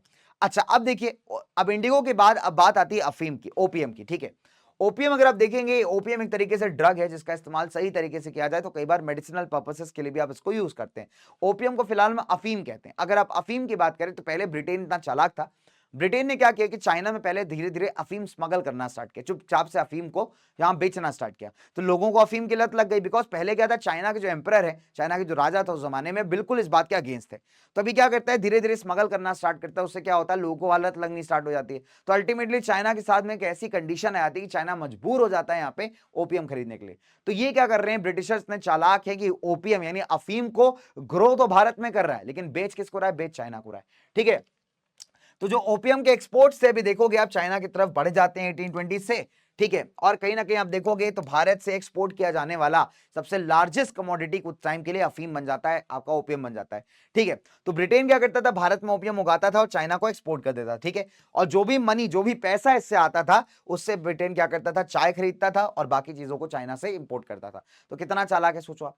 इसको सामान किसके लिए चाहिए, सामान अपने देश के लिए चाहिए, लेकिन व्यापार किसके थ्रू कर रहा है, इंडिया के थ्रू। तो ये क्या कर रहा है कि इंडिया में सामान उगा रहा है ना, जैसे अफीम हो गया, और जो चाइना से इसको सामान चाहिए उसको अफीम बेच दे रहा है चाइना को, और रिटर्न में उससे बदले में चाय और बाकी सामान खरीद ले रहा है, और ये खरीद करके कहां दे रहा है, अपने देश वापस भेज रहा है। तो आप सोचो कि हींग लगे ना फिटकरी, और रंग भी चोखा है। तो ब्रिटेन के साथ वो अलग हिसाब है कि भैया अपनी जमीन नहीं बर्बाद कर रहा, अपने फार्मर्स को नहीं परेशान कर रहा, किसको परेशान कर रहा है, इंडियंस को। तो इंडिया में सस्ते में उगा करके महंगे में बेच के चाइना को, वहां से जो भी पैसा आ रहा है उसी पैसे से चाइना से सामान खरीद रहा है। तो जो कितना नालायक है, मतलब इसको कहते हैं शैतानी दिमाग, जो ब्रिटेन के पास सही में था, ठीक है। और इसी को आप कहते हैं मल्टीलेटरल सेटलमेंट। इसमें क्या होता है कि एक कंट्री का जो डेफिसिट है, एक कंट्री का जो कर्जा है, वो क्या होता है, किसी दूसरे कंट्री से व्यापार के द्वारा सॉर्ट किया जाता है। फॉर एग्जाम्पल, इसको बहुत सिंपल सी बात समझ लेते हैं कि ये आपका ब्रिटेन है, ब्रिटेन क्या कर रहा है कि ब्रिटेन इंडिया से क्या कर रहा है, ट्रेड कर रहा है ना, इंडिया से व्यापार कर रहा है, ट्रेड कर रहा है, जिससे इसको क्या हो रहा है, जिससे इसको हो रहा है प्रॉफिट, है ना, या आप कह लीजिए इसके पास सरप्लस आ जा रहा है, एक्स्ट्रा आ जा रहा है, ठीक है, प्रॉफिट आ जा रहा है या फिर आपका सरप्लस आ जा रहा है ना। अब इसी सरप्लस को इस्तेमाल करके, यूज करके ब्रिटेन क्या कर रहा है, पे ऑफ कर रहा है किस चीजों को, डेप्ट को, है ना, पे ऑफ कर रहा है, अपना कर्जा सेटल कर रहा है किसी कंट्री, थर्ड कंट्री के साथ, ठीक है, कंट्री किसी थर्ड कंट्री के साथ, ठीक है। डन, सॉर्टेड, ठीक है। तो यहां पे क्या कर रहा है, ब्रिटेन भारत के साथ व्यापार कर रहा है, उस व्यापार से जितना भी पैसा इसको आ रहा है, जो भी प्रॉफिट इसको आ रहा है, इस प्रॉफिट का इस्तेमाल करके ये क्या कर रहा है, बाकी किसी थर्ड कंट्री के साथ जो भी इसके कर्जे हैं, जो भी इसके प्रॉब्लम्स है ना, मतलब फाइनेंशियल प्रॉब्लम्स, उनको ये सेटल कर रहा है। और इसी को हम कहते हैं मल्टीलेटरल सेटलमेंट। क्या बोलते हैं बेटा इसको हम लोग, मल्टीलेटरल सेटलमेंट। डन। चलिए अब बात करते हैं ऐसे जमाने की जब भाई पूरे वर्ल्ड के अंदर युद्ध के हालात थे, युद्ध छिड़ा हुआ था और उसमें इकोनॉमी के जो है एकदम हालात जो है आप कह सकते हैं खस्ता हाल हो गए थे। हम बात कर रहे हैं यहाँ पे इंटर वॉर इकोनॉमी यानी फर्स्ट वर्ल्ड वॉर के दौरान कि ऐसे क्या हुआ भाई, समाज के अंदर किस तरीके से बदलाव आए, किस तरीके से चेंजेस और कैसे आपकी इकोनॉमी जो थी यहाँ पे चेंज हो गई। देखिए number one, first world war की बात करें 1914 से 1918 दो बड़े ग्रुप्स के बीच में लड़ी गई थी, ठीक है, बट इसका इंपैक्ट आपको पूरी दुनिया में फील किया जाएगा। देखो उसका रीजन है कि यहाँ पे जो कंट्रीज इन्वॉल्व थे वो कहीं ना किसी कंट्री को कॉलोनाइज करके बैठे थे, तो ऐसे कंट्रीज में भी आप देख सकते हो कि इसका इंपैक्ट फील होता है। तो ड्यूरिंग द पीरियड आप कह सकते हो वर्ल्ड के अंदर बड़े लेवल पे यहाँ पे पॉलिटिकल चेंजेस भी आए और साथ ही साथ इकोनॉमिक चेंजेस भी आए। चलिए आइए जानते हैं किस तरीके से। नंबर वन, पहला वर्ल्ड वॉर दो ब्लॉक्स के बीच में फाइट की गई है, आपके अलाइड पावर्स यानी ब्रिटेन, फ्रांस, रशिया हो गया। बाद में इसमें यूएस ने भी ज्वाइन कर लिया था जब रशिया ने 1917 में बैकआउट कर दिया था, ठीक है, डन। उसके बाद अगर आप देखोगे सेंट्रल पावर जिसमें जर्मनी है, ऑस्ट्रिया हंगेरी है और आपका ओटोमन टर्की है। तो वॉर की अगर हम बात करें तो वॉर जो है 4 साल से ज्यादा चली थी, राइट। इसमें वर्ल्ड के लीडिंग इंडस्ट्रियल कंट्रीज इन्वॉल्व थे, इस वजह से इसको पहला इंडस्ट्रियल वॉर भी कहते हैं। क्यों कहते हैं बच्चे? इस वजह से कहते हैं बिकॉज यहाँ पे जितने भी वेपन्स इस्तेमाल किए गए थे वो किसी ना किसी इंडस्ट्री के अंदर बनाए गए थे, तो इसको पहला मॉडर्न इंडस्ट्रियल वॉर भी कहा जाता है ना।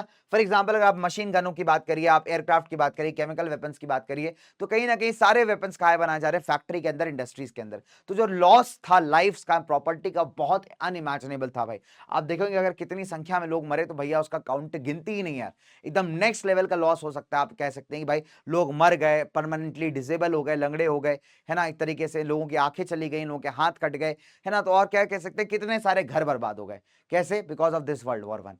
डन।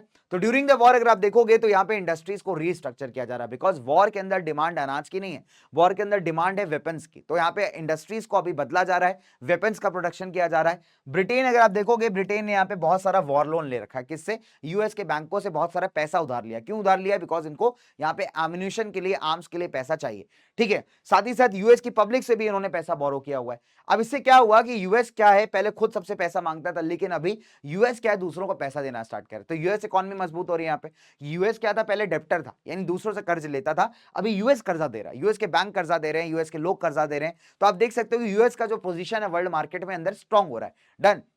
नाउ अब अगर आप देखेंगे जब वॉर खत्म हो जाता है तो ब्रिटेन जो है वर्ल्ड लीडिंग इकोनॉमी, पहले वर्ल्ड का लीडिंग इकोनॉमी था, इसको बड़ा जबरदस्त क्राइसिस फेल करना पड़ता है, ठीक है। अब अगर आप देखोगे यहाँ पे कि जब वर्ल्ड चल रही थी, वर्ल्ड वॉर चल रही थी, उस बीच में इंडिया और जापान में जो है कहीं ना कहीं बहुत सारी इंडस्ट्रीज आ जाती हैं, ठीक है।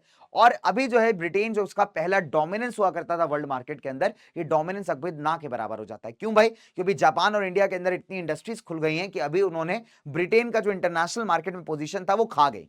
तो जापान अगर आप देखोगे, जापान के अंदर खासकर इंडस्ट्रीज काफी ज्यादा खुल गई, जिसने ब्रिटेन का जो पहले कभी रौला हुआ करता था इंटरनेशनल मार्केट में उसको बिल्कुल खत्म कर दिया। तो ब्रिटेन अभी दोबारा वो रौला कैप्चर कर भी नहीं पाया। डन।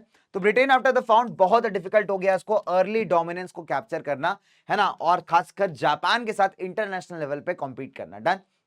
नाउ तो जब युद्ध खत्म हुआ, जब वॉर खत्म हुआ, तो ब्रिटेन के ऊपर बहुत ज्यादा कर्जे थे, एक्सटर्नल डेब्ट्स बहुत ज्यादा थी, साथ ही साथ बच्चे अनसर्टेनिटी थी अबाउट द एम्प्लॉयमेंट। अगर आप देख सकते हो तो पोस्ट वॉर के बाद लोग बेरोजगार बहुत बड़े लेवल पे हो गए, ब्रिटेन के ऊपर जरूरत से ज्यादा कर्जे हैं। अब इन कर्जे को कैसे उतारा जाए, इकोनॉमी को कैसे ठीक किया जाए, ये एक बहुत बड़ा सवाल है, ठीक है। चलिए अब देखिए, अगर आप देखेंगे यूएस की जो इकोनॉमी थी उसने इन जितने भी प्रॉब्लम्स आए ना वर्ल्ड वॉर में पार्टिसिपेट करने से, उससे जल्दी रिकवर किया। उसके दो रीजन है। नंबर वन, पहले अगर आप यूएस की एंट्री देखोगे तो यूएस की एंट्री बहुत लेट है, 1917 में यूएस एंटर करता है और उसके एक साल सवा साल बाद लगभग वॉर आपकी खत्म हो जाती है। तो कंपैरेटिवली जो यूएस को नुकसान हुआ है वो कंपैरेटिवली काफी कम हुआ है। डन। तो यूएस की रिकवरी बहुत ज्यादा स्ट्रांग है। अब अगर आप देखोगे मास प्रोडक्शन एक बहुत इंपॉर्टेंट फीचर था जिसने यूएस इकोनॉमी को तेजी से बूम करने में हेल्प किया। देखो मास प्रोडक्शन का मतलब होता है जब आप बहुत ज्यादा क्वांटिटी के अंदर कोई सामान बनाते हो, है ना, और जब आप ज्यादा क्वांटिटी में सामान बनाते हो तो डेफिनेट सी बात है उस सामान का दाम काफी सस्ता होता है। और ये कंसेप्ट अगर आप देखोगे तो यूएस इकोनॉमी को एकदम दम से उठा देता है।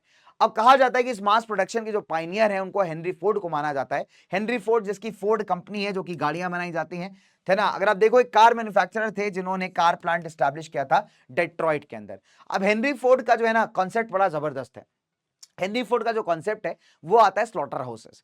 स्लॉटर हाउस में अगर आप देखोगे जो मीट काटा जाता है, तो आपने कभी देखा है मशीनें जब चलती हैं तो एक प्रॉपर बेल्ट होता है, बेल्ट ऐसे लेदर का पट्टा होता है, उसके ऊपर ना सामान आता जाता है और लोग जो है उसमें सामान को असेंबल करते जाते हैं, अरेंज करते जाते हैं। तो ये पहले क्या होता था कि जो बुचर खाने होते थे, स्लॉटर हाउसेस, उसमें एक कंसेप्ट यूज होता था कि लेदर का पट्टा होता था, उसमें मीट कट के आता था, लोग पैक करते जाते थे। अब यहाँ पे हेनरी फोर्ड ने दिमाग लगाया कि अगर मुझे प्रोडक्शन इंक्रीज करना है, मार्केट में सामान होगा तभी तो बिकेगा, मार्केट में सामान ही नहीं होगा तो बेचोगे क्या, है ना। और ज्यादा सामान बेचोगा, लोगों का डिमांड भी जल्दी आएगा जब आप जल्दी डिलीवर करोगे। तो अभी इसने दिमाग लगाया कि अगर मैं क्या करूं कि कार के पार्ट्स को यहां इस पट्टे पे चलाना स्टार्ट कर दूं, लोग खड़े कर दूं कि लोग क्या करें, फटाफट फटाफट जो है एकदम बढ़िया से अरेंज करते जाएं, तो बहुत कम समय में आप देख सकते हो कि एक कार बन जाएगी। डन। और इसमें क्या होगा, लोग अगर एक टाइम, अभी लोगों के पास ना कोई ऑप्शन बचेगा नहीं, क्योंकि लोगों को उस पट्टे की स्पीड के हिसाब से अपने काम को एडजस्ट करना पड़ेगा। पहले जब ये कॉन्सेप्ट नहीं था, लोग मस्ती मार रहे हैं, बातें कर रहे हैं, काम कर रहे हैं, नहीं कर रहे हैं, लेकिन अभी क्या है, लोगों को बाउंड होना पड़ेगा एक सेट पेस पे काम करने के लिए। तो इससे क्या होगा, प्रोडक्शन जो है फास्टर हो जाएगा। Done. So T model Ford जो है कहा जाता है वर्ल्ड की पहली फर्स्ट मास प्रोड्यूस कार, है ना।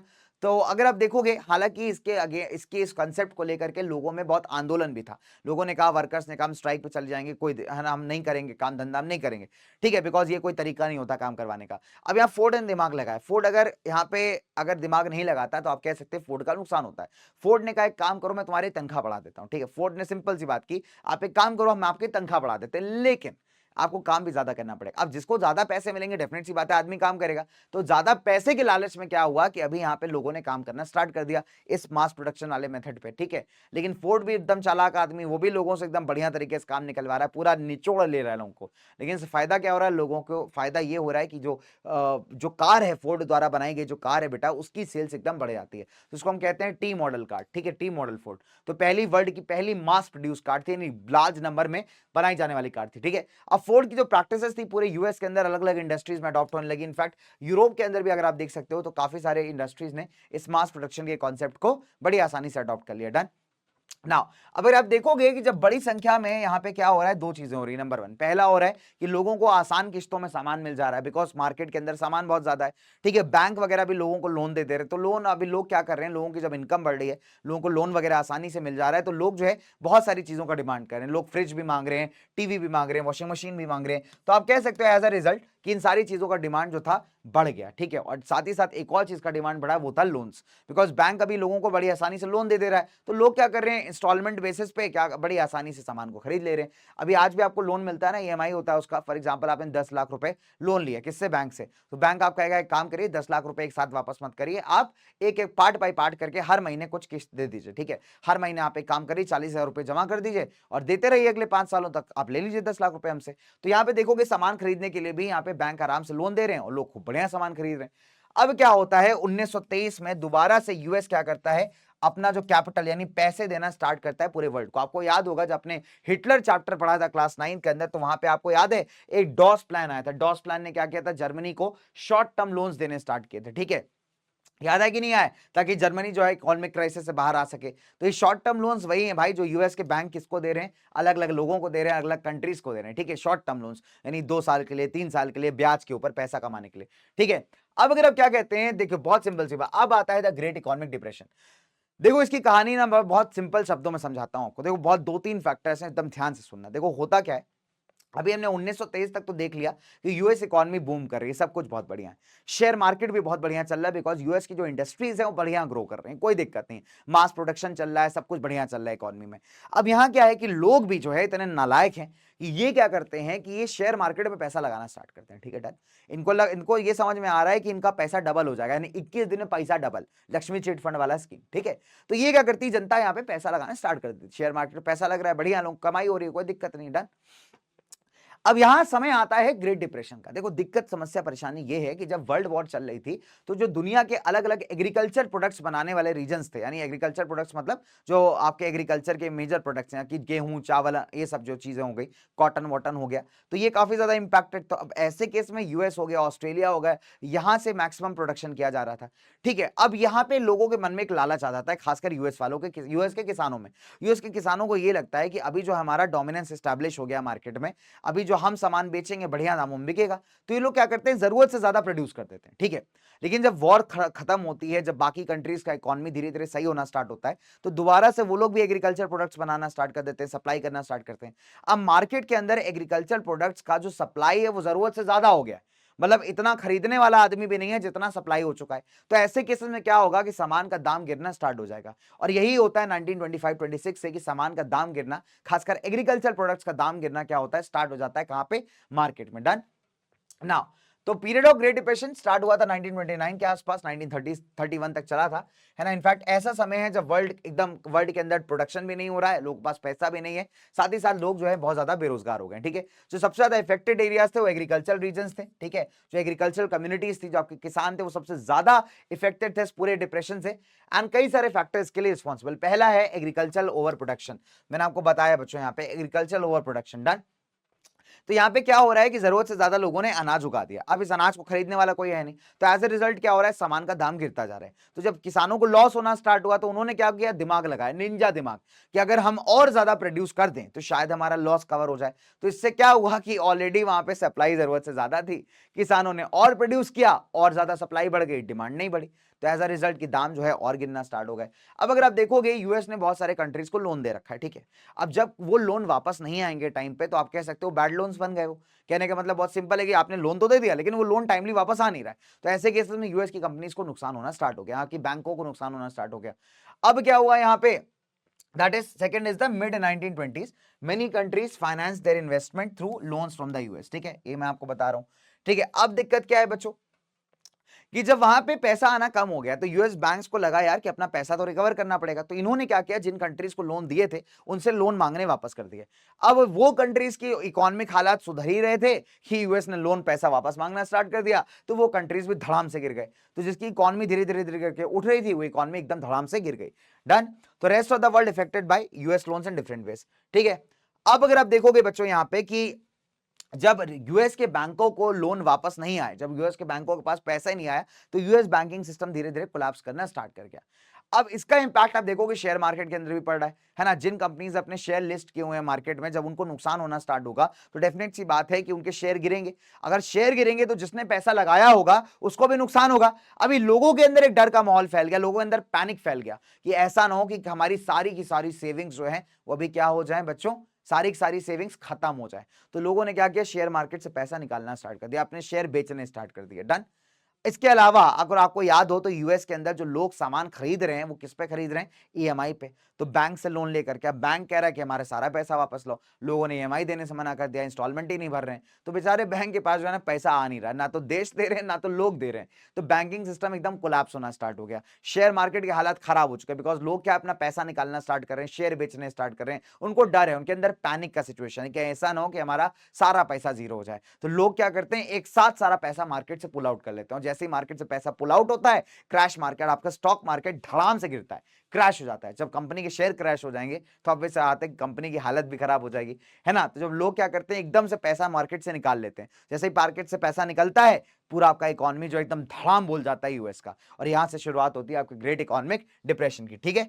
डन बच्चों, ना एज ए रिजल्ट आपके बैंक क्या हो जाते हैं, बैंकरप्ट हो जाते हैं, पैसा इनके पास खत्म हो जाता है, बिकॉज लोग जो है इन बैंकों से पैसा एकदम फटाफट से निकाल रहे हैं। और एक साथ एक ही मोमेंट पे अगर सारे लोग आकर के बैंक से पैसा निकाल लेंगे तो बैंक दिवालिया हो जाएगा बेटा, बैंक बैंकरप्ट हो जाएगा, और यही लीड करता है आपका फर्स्ट इकोनॉमिक डिप्रेशन यानी ग्रेट इकोनॉमिक डिप्रेशन। डन, अच्छा अब बात करते हैं भारत के ऊपर इसका इंपैक्ट कैसे पड़ा। देखिए बहुत सिंपल है, इंडियन ट्रेड डेफिनेट सी बात है इससे इंपैक्ट हुई थी, जो एग्रीकल्चर प्रोडक्ट्स के प्राइसेस थे वो गिरने लगे, लेकिन कॉलोनियल गवर्नमेंट जो भारत के अंदर ब्रिटिश सरकार है वो लोगों पर टैक्स कम नहीं कर रही है। आपको याद होगा नेशनलिज्म इन इंडिया के अंदर जो जाट और पाटीदार थे उन्होंने सिविल डिसोबीडियंस इसीलिए ज्वाइन किया था क्योंकि वो टैक्सेस नहीं भर पा रहे थे, क्योंकि इंटरनेशनल मार्केट में एग्रीकल्चर प्रोडक्ट्स का दाम जो था वो गिर गया था, और यही रीजन था अगर आप देखोगे कि उन्होंने सिविल डिसोबीडियंस मूवमेंट को भी ज्वाइन किया था।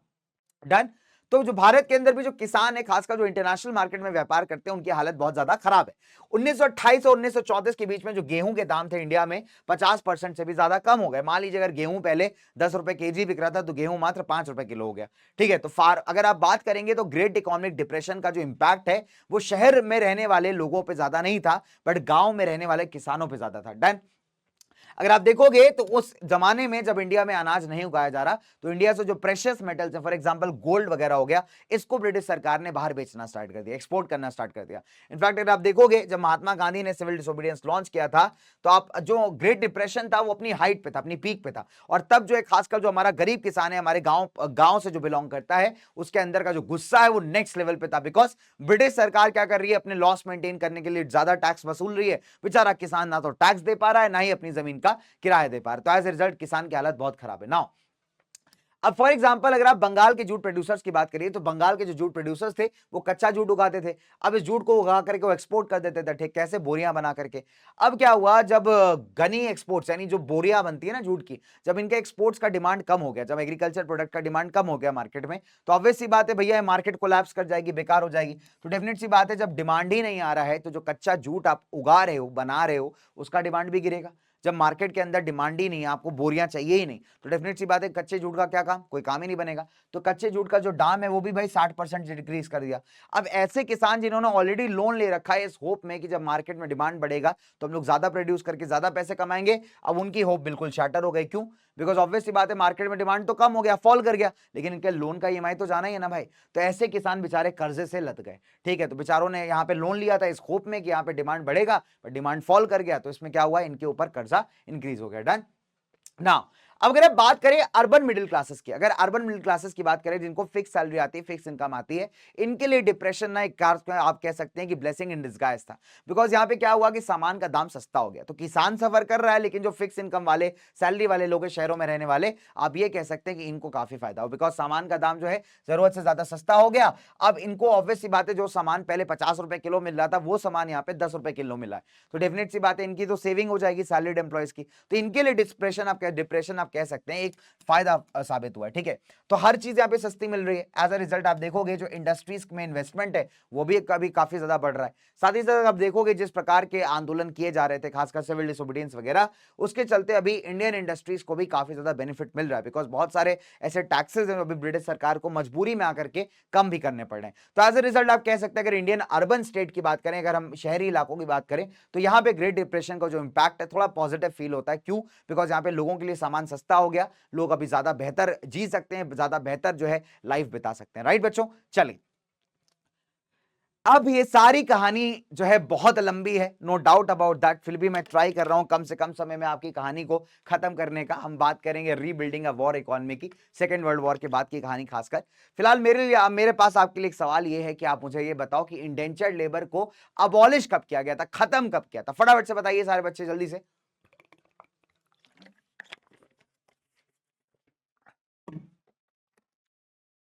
वो आओ आगे बात करते हैं ना।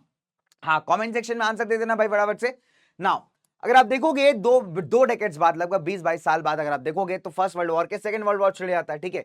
दो पावर्स के बीच में लड़ गया, एक्सिस और अलाइड पावर्स। एक्सिस पावर्स में नाजी जर्मनी, जापान और इटली, अलाइड पावर्स में ब्रिटेन, फ्रांस, यूएसएसआर और आपका यूएस, ठीक है। यूएस भी इसमें भी लास्ट में एंटर किया था, ठीक है, चला गया यार यूएस। 6 सालों तक ये वॉर चढ़ा है, लैंड के ऊपर, समुद्र के ऊपर, हवा में, हर तरीके से वॉर फाइट किया गया है। और जो डेवास्टेशन था बेटा इस बार भी नेक्स्ट लेवल का था, यानी वर्ल्ड वॉर 1 से भी ज्यादा लोगों की मौत वर्ल्ड वॉर 2 में हुई है, ठीक है।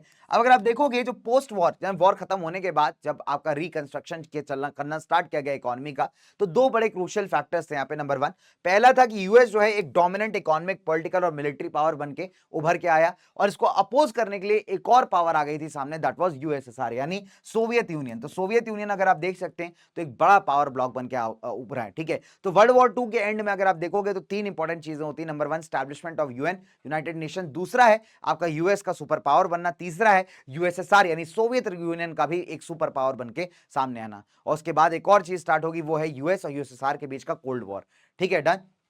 चलिए अब आगे अगर हम बात करें बच्चों, यहां पे कहां गया मेरा प्रेजेंटर, यस। चलिए तो दो बड़े लेसन, दो बड़ी सीखें जो आपको इंटर वॉर इकोनॉमिक एक्सपीरियंस से समझ में आती हैं। नंबर 1 पहला है कि मास प्रोडक्शन तब तक यूजफुल नहीं है जब तक मास कंजम्पशन ना हो। मास कंजम्पशन, इसको कम्युनिकेशन नहीं है, प्लीज करेक्ट कर लीजिएगा बच्चों, ठीक है। तो उसको सही कर लेते हैं।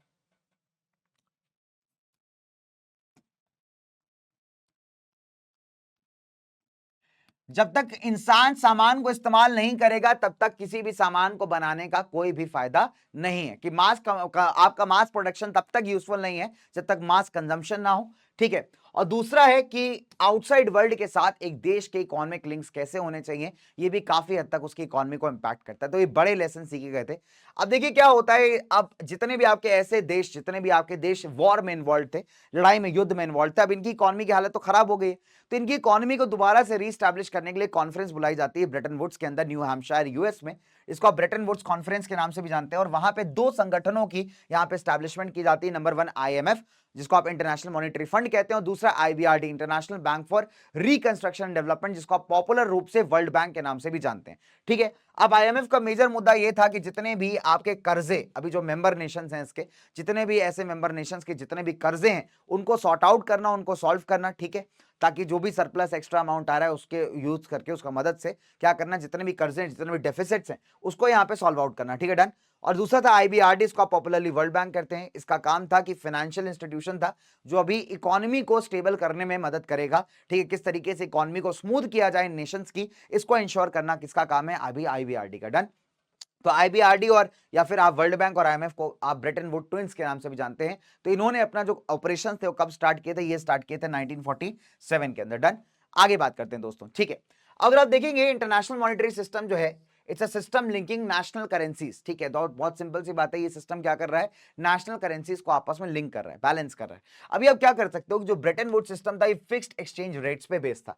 अब इसमें अगर आप देखोगे तो आईएमएफ, वर्ल्ड बैंक, दोनों के अंदर यूएस का इंफ्लुएंस बहुत ज्यादा है। बिकॉज यूएस अगर आप देखोगे वर्ल्ड वॉर सेकंड के एंड में एक बड़ी सुपर पावर बन के उभरा है। तो इन इंस्टीट्यूशंस के ऊपर भी अगर आप देखोगे तो यूएस का इंफ्लुएंस बहुत ज्यादा है। अभी फिक्स एक्सचेंज रेट क्या होता है कि इसमें हम क्या करते हैं, नेशनल करेंसी को किसी के अगेंस्ट जो है क्या करते हैं, फिक्स कर देते हैं। फॉर एग्जांपल इंडियन रुपी को डॉलर के अगेंस्ट फिक्स कर दिया गया। ठीक है, कि मान लीजिए ऐसा बोला गया कि एक डॉलर इक्वल्स टू 50 इंडियन रुपए फिक्स है। कुछ भी हो जाए, मार्केट के हालात कैसे भी हो जाए, इसको चेंज नहीं किया जाएगा। इसको हम कहते हैं fix exchange rate. In fact dollar को भी अभी गोल्ड के रिस्पेक्ट में फिक्स कर दिया गया था। ठीक है, फॉर एग्जाम्पल आप कह सकते हो कि, ठीक है, आप कह सकते हो बच्चे $35 पर आउंस ऑफ गोल्ड। यानी यहाँ पे फॉर एग्जांपल एक आउंस ऑफ गोल्ड जो है कितने बराबर था, एक आउंस ऑफ गोल्ड बराबर था $35। ठीक है, तो बहुत सिंपल सी बात है कि आप एक आउंस ऑफ गोल्ड को लेंगे तो $35 का पेमेंट अपने को करना है। डन। तो अगर आप देखोगे यहाँ पे नंबर 1 क्या किया गया, फिक्स एक्सचेंज रेट, यानी एक करेंसी को दूसरे में अगर आपको कन्वर्ट कराना है तो वो रेट आपका फिक्स रहेगा। ठीक है, फॉर एग्जांपल अगर आप देखोगे इंडिया और इंडियन रुपी और आप कह सकते हैं यूएस डॉलर को फिक्स कर दिया गया। जैसे मान लीजिए अगर आज भी रेट फॉलो हो रहा होता तो फॉर एग्जांपल अगर हमने यूएस डॉलर को फिक्स कर दिया होता कि अगर हम ऐसे कहते हैं कि $1 इक्वल टू 50 इंडियन रुपए, तो चाहे मार्केट में कोई भी बदलाव आ जाए लेकिन फिर भी ये फिक्स रहता है, इसमें कोई चेंजेस नहीं आते। ठीक है, तो यहाँ पे जैसे फॉर एग्जांपल डॉलर फिक्स कर दिया, हमने क्या कहा कि एक आउंस ऑफ गोल्ड अगर आपको खरीदना है तो $35 देना पड़ेगा। तो यानी एक आउंस ऑफ गोल्ड $35 के बराबर है। ये एक्सचेंज रेट यहाँ पे बिल्कुल क्लियरली तरीके से फिक्स कर दिया गया। डन। नाउ अभी अगर आप देखते हो जो ब्रेटन वुड्स सिस्टम स्टार्ट किया गया था, इसने डेफिनेट सी बात है, नो डाउट, कि जितने भी इसके मेंबर कंट्रीज थे उनकी ग्रोथ को तो बढ़ा दिया। ठीक है, यहाँ पे लोगों की इनकम बढ़नी स्टार्ट हो गई, जितने भी आपके इंडस्ट्रियल कंट्रीज हैं, वेस्टर्न कंट्रीज हैं, यूरोप के साथ ही साथ जापान है। ठीक है, तो वर्ल्ड ट्रेड अगर आप देख कह सकते हो तो 8% से ग्रो किया था भाई 1950 और 1970 के बीच में। और लोगों का जो परसेंट था, अभी आप कह सकते हो लोगों का जो इनकम था वो करीब 5% इंक्रीज हो गया। ठीक है, तो वर्ल्ड ट्रेड 8% बढ़ गया और लोगों का इनकम 5% बढ़ गया। अगर आप देख सकते हो जो ग्रोथ थी वो मैक्सिमम तो स्टेबल थी ना, बहुत ज्यादा फ्लक्चुएशन तो इसमें नहीं थे। अगर आप देखोगे तो वर्ल्ड इकोनॉमी वेस्टर्न कंट्रीज की बढ़िया तरीके से ग्रो कर रही है। ठीक है, इनफैक्ट अगर आप देखोगे इस पूरे टाइम पीरियड में जो अनएम्प्लॉयमेंट रेट था वो भी काफी कम था। इनफैक्ट अगर आप देख सकते हो मैक्सिमम कंट्रीज के अंदर 5% से भी ज्यादा, 5% से भी कम था अनएम्प्लॉयमेंट का रेट, यानी बेरोजगारी का रेट। तो आप कह सकते हैं जो वेस्टर्न कंट्रीज थे, ब्रेटन वुड्स सिस्टम ने नो डाउट उसको एक बढ़िया स्टेबल इकोनॉमिक ग्रोथ प्रोवाइड किया था। ठीक है, और काफी बड़े समय तक ना। हालांकि ये अगर आप देखोगे तो ये वो समय था जब वर्ल्ड वाइड जो है टेक्नोलॉजी भी इंप्रूव हो रही थी, बढ़ती जा रही थी, स्प्रेड हो रही थी। ठीक है, और खासकर आप देखोगे जो नए नए कंट्रीज बने तभी, खासकर वो कंट्रीज जो अभी नए नए इंडिपेंडेंस इनको मिली थी, डेवलपिंग नेशंस थे, वो चाहते थे कि किसी ना किसी तरीके से इस टेक्नोलॉजी पे कब्जा जमा ले। यानी ये अभी क्या है, वेस्टर्न कंट्रीज से होड़ लगा रहे, कॉम्पिटिशन लगा रहे हैं। ये चाहते हैं कि हम भी जल्दी से डेवलप्ड बन जाए, हमारे पास भी वो सारी एक्सपेंसिव टेक्नोलॉजी आ जाए जो वेस्टर्न कंट्रीज के पास है। और इसी के चलते आप देखोगे कि इनमें गरीबी बढ़ जाती है। टेक्नोलॉजी से कुछ फायदा तो होता नहीं है लेकिन गरीबी ज्यादा बढ़ जाती है। ठीक है, नाउ तो ये क्या करते हैं, बट हम ह्यूज अमाउंट ऑफ कैपिटल यानी पैसा जो है बेटा यहाँ पे इन्वेस्ट करना स्टार्ट कर देते हैं, नए नए प्लांट खोलना स्टार्ट कर देते हैं, ठीक है, और साथ ही साथ जो है मॉडर्न टेक्नोलॉजी को अपने देशों के अंदर लाना स्टार्ट कर देते हैं। अब ये सारी चीजों का जो कॉस्ट है वो बहुत ज्यादा एक्सपेंसिव है, तो डेफिनेट सी बात है डेवलपिंग कंट्रीज के बाद इतना पैसा तो होगा नहीं कि वो सारे का सारा कॉस्ट अपने आप से बेयर कर लें, तो ये क्या लेंगे बेटा, लोन लेंगे। और लोन लेना एक आप तरीके से आप कह सकते हो कि पड़ी लकड़ी समान है, लकड़ी पड़ी हुई है कि भैया ओ लकड़ी क्यों पड़े हो वहां पे, है ना, आ जाओ भैया मेरे जीवन में आके सब कुछ बर्बाद कर दो। तो बेटा ये लोन लेना बिल्कुल इनके लिए बिल्कुल वैसा ही है, ठीक है। तो ये लोग जबरदस्ती कहते हैं ना जान करके मक्खी निकलने वाला काम, तो ये लोग को होड़ लगा ली कि भैया हम भी डेवलपिंग कंट्री जैसे नई नई टेक्नोलॉजी लेकर के आएंगे। बेटा इस टेक्नोलॉजी ने इनको गरीब बना दिया, ठीक है। अब देखो क्या होता है, जब सेकंड वर्ल्ड वॉर एंड हुई थी तो लार्ज पार्ट्स थे ना वर्ल्ड के अभी भी कई सारे यूरोपियन कंट्रीज के अंडर है, ठीक है। कुछ कंट्रीज ऐसे हैं जो आजाद हो गए, लेकिन फिर भी अभी बहुत सारे ऐसे इलाके हैं जो अभी भी कॉलोनियल रूल के अंदर है। अभी आईएमएफ वर्ल्ड बैंक को डिजाइन किया गया था ताकि जो इंडस्ट्रियल कंट्रीज हैं, जो वेस्टर्न कंट्रीज हैं, उनके फाइनेंशियल नीड्स को सॉर्ट आउट किया जा सके, ठीक है, उनके जितने भी कर्जे हैं उनको सॉर्ट आउट किया जा सके। ये आईएमएफ और वर्ल्ड बैंक का मेजर जिम्मेदारी था, ठीक है। तो आईएमएफ और वर्ल्ड बैंक ने जो है लेट 1950 से इनका जो फोकस है धीरे धीरे डेवलपिंग कंट्रीज की तरफ शिफ्ट होना स्टार्ट होता है। क्यों? बिकॉज 1950-60 में आप देखोगे तो जितने भी वेस्टर्न कंट्रीज हैं उनका इकोनॉमिक ग्रोथ धीरे धीरे बढ़ रहा है, धीरे धीरे स्टेबल हो रहा है। तो 1950 के बाद से अगर आप देखेंगे तो जो आईएमएफ वर्ल्ड बैंक है इनका फोकस कहां शिफ्ट हो रहा है, टुवर्ड्स द डेवलपिंग कंट्रीज, ठीक है। लेकिन जो मैक्सिमम डेवलपिंग कंट्रीज हैं अभी उनको कुछ खास बेनिफिट हुआ नहीं from the growth of western economies, ठीक है। डेफिनेट सी बात है, बिकॉज डेवलपिंग कंट्रीज के साथ सबसे बड़ी दिक्कत क्या है कि यार ये अभी भी डेवलपिंग है, ठीक है, इनकी इकोनॉमी इतनी तेजी से नहीं बढ़ सकती। जो वेस्टर्न कंट्रीज है वो पहले भी मतलब वेस्टर्न कंट्रीज की अगर हम बात करें तो पहले उनके पास पैसा था, नो डाउट, है ना, उन्होंने बहुत सारे देशों को ऑलरेडी कॉलोनाइज करके पैसा कमाया था, प्लस वॉर में उनके साथ हालात खराब हो गए थे, वॉर में उनके पास पैसा सब खत्म हो गया था, तो है ना, तो डेफिनेट सी बात है उनको रीग्रो करने में ज्यादा आसानी होगी कंपेयर टू इन नए नए कंट्रीज के, ठीक है। तो इन नए कंट्रीज को कुछ खास बेनिफिट नहीं हुआ, ठीक है, डन नाउ। तो अभी क्या हुआ कि इनको ऐसा लगा यार कि जो वेस्टर्न कंट्रीज हैं अभी मदद करने के नाम पे ये क्या कर रहे हैं, हमारी रिसोर्सेज पे कब्जा जमा के बैठे हुए हैं, ठीक है। फॉर एग्जांपल मैं आपको बताता हूं, जो आईएमएफ वर्ल्ड बैंक था पहले तो लोन दे देता था, लेकिन जब आईएमएफ लोन देता है किसी कंट्री को तो वो बहुत क्लियर शब्दों में कहता है कि आपको अपनी इकोनॉमिक पॉलिसीज में बदलाव करना पड़ेगा, और ये बदलाव ऐसा होता है कि इनडायरेक्टली आईएमएफ के जरिए जो वर्ल्ड के डेवलप्ड कंट्रीज हैं ये आपके देश के रिसोर्सेज पे कब्जा जमा के बैठ जाएंगे। फॉर एग्जांपल अगर आप देखोगे 1991 में भी जब इंडिया आईएमएफ की तरफ बढ़ा था कि हमारी थोड़ी मदद कर दीजिए, तो इसने क्लियर कहा था आप अपनी इकोनॉमिक पॉलिसीज में चेंज करिए, क्योंकि इकोनॉमी जो इंडिया की इकोनॉमी है 1991 तक एकदम क्लोज्ड इकोनॉमी है, इंडिया फॉरेन कंपनीज को इंडिया में आने ही नहीं दे रहा है, ठीक है, भारत में आने ही नहीं दे रहा, प्रवेश ही नहीं दे रहा है। तो अगर आप देखोगे जब आईएमएफ को अप्रोच किया था तो आईएमएफ क्लियर कह रहा था कि अपने बॉर्डर्स ओपन करिए, आप ओपन इकोनॉमी बनिए, आप भारत की कंपनीज को जो है बाकी फॉरेन कंपनीज से कंपटीशन करवाइए, आप बाहर की कंपनीज को इंडिया में आने दीजिए, तब हम आपकी थोड़ी मदद कर पाएंगे। तो आईएमएफ के साथ आज भी यही खेल है, जब आईएमएफ किसी की मदद करता है तो क्या करता है, आपकी पॉलिसीज में चेंज करवाता है, और यहां पे यही कर रहा है। ये क्या कर रहा है, जो डेवलपिंग कंट्रीज हैं जिनको भी ये लोन वगैरह दे रहा है उनकी पॉलिसीज में चेंज करवा रहा है, जिससे जो आपके वेस्टर्न कंट्रीज हैं बड़ी आसानी से उन देशों के रिसोर्सेज पे कब्जा जमा पाए। और इसके बाद अगर आप देखोगे बाद में तो आईएमएफ ने मदद करना भी बंद कर दिया था, आईएमएफ इन कंट्रीज को फोर्स करता था कि आप वेस्टर्न बैंक से लोन लीजिए, जो वेस्टर्न कंट्रीज के बैंक है ना आप उनसे लोन लीजिए, बिकॉज उनका लोन क्या है, हाई रेट्स ऑफ इंटरेस्ट पे। अब उसके थ्रू क्या होगा, ये कंट्रीज जो है नो डाउट कर्जे में दब जाएंगे, और यही हो रहा है भाई, ठीक है, डन।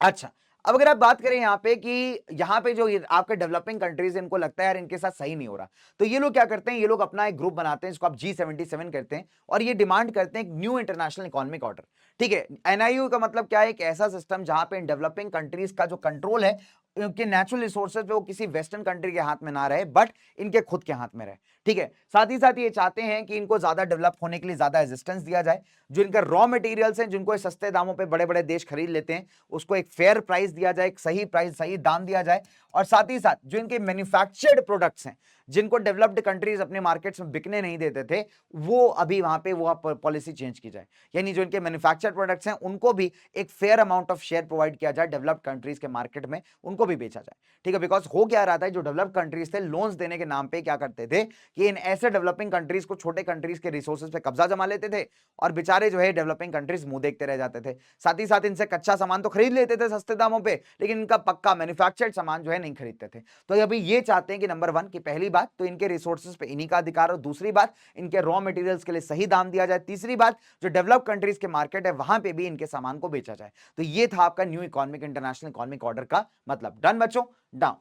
आगे बात करते हैं end of Bretton Woods and beginning of globalisation. देखिए क्या होता है, डिस्पाइट कई सालों तक जो है ग्रोथ आपका सब कुछ सही चला, मार्केट्स के अंदर बढ़िया चला, लेकिन अगर आप देखेंगे 1960s के बाद से जो यूएस है वो क्या है कि जबरदस्ती अलग अलग देशों के अंदर इन्वॉल्व है। अगर आप देखोगे, चाहे हम बात करें अफगानिस्तान के अंदर बड़े समय तक जो है यूएस ने युद्ध भी करवाया है। तालिबान जो आप कहते हो ना, तालिबान, उसका गठन करना, उसको प्रमोट करना, अलग अलग जगह यूएस का इन्वॉल्वमेंट, चाहे इराक हो, चाहे सीरिया हो, चाहे अलग अलग जगह आप देखोगे यूएस फालतू में इन्वॉल्व है। और इसके चलते क्या हो रहा है, यूएस के खर्चे बढ़ रहे हैं, यूएस के कर्जे भी बढ़ रहे हैं। एज अ रिजल्ट जो यूएस का डोमिनेंस है ना बेटा, वो अभी क्या होता है, यहाँ पे खत्म होने लगता है। और यूएस डॉलर जो पहले उसकी चमक थी वो यहाँ पे धीमी पड़ जाती है ना। तो डेफिनेट सी बात है, जो मार्केट कंडीशन है वो आपकी इकोनॉमी को बहुत इंपैक्ट करेंगे। अब यूएस का लालच है वो खत्म नहीं हो रहा, तो यूएस क्या जबरदस्ती आप देख सकते हो दुनिया के अलग अलग हिस्सों में फालतू में इन्वॉल्व है, राइट। तो एज अ रिजल्ट आप क्या कह सकते हो कि यूएस का जो ओवरसीज कॉस्ट है, ओवरसीज एंगेजमेंट्स है, उसमें जो पैसा खर्च हो रहा है वो धीरे धीरे बढ़ता जा रहा है।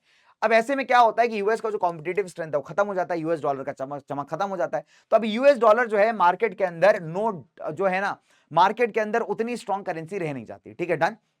उतनी स्ट्रॉन्ग करेंसी यहां पे रह नहीं जाती। तो जो कॉन्फिडेंस मार्केट के अंदर रहना चाहिए, देखिए करेंसी का सारा खेल, पैसा सारा खेल किस पे है, कॉन्फिडेंस पे। अगर आज भारत की सरकार ये कहते हैं कि 10 रुपए का नोट इनवैलिड है, तो कागज का टुकड़ा है वो भाई।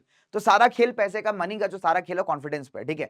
आप बिलीव करते हो इसलिए मनी का वैल्यू, अगर बिलीव करना खत्म कर दो मनी का वैल्यू जीरो है। अगर आप देखोगे भारत में जब डिमोनेटाइजेशन हुआ, क्या कहा प्रधानमंत्री साहब ने कि 500 और 1000 के नोट आज से इनवैलिड है। उन्होंने आके बोल दिया भैया इसमें कॉन्फिडेंस खत्म है, हमको, हम कहते हैं इनवैलिड नोट है। अब एक प्रॉपर अथॉरिटी आपको अगर आके बोल दे तो डेफिनेट सी बात है आपके नोट का वैल्यू खत्म हो जाएगा, ठीक है। आप लीगल टेंडर्ड करेंसी रह नहीं जाएगी, चाहे आपके पास लाखों रुपए वो जीरो हो जाएंगे, ठीक है। तो पैसा जो है सारा का सारा पैसा, आपका खेल जो है पूरा बेटा पैसे का कॉन्फिडेंस पे होता है। अगर आपका इकोनॉमी मजबूत है, अगर आप देखो एक स्ट्रॉन्ग डोमिनेंट पोजीशन लेके चलते हो वर्ल्ड के अंदर, तो डेफिनेट सी बात है आपकी करेंसी भी मजबूत है। लेकिन आप देखोगे यूएस के साथ ऐसा नहीं हो रहा है, तो यूएस डॉलर जो अपनी चमक खो देता है, एज रिजल्ट आप देखोगे इसका जो वैल्यू है वो भी गोल्ड के मुकाबले वो मेंटेन नहीं कर पाता, ठीक है।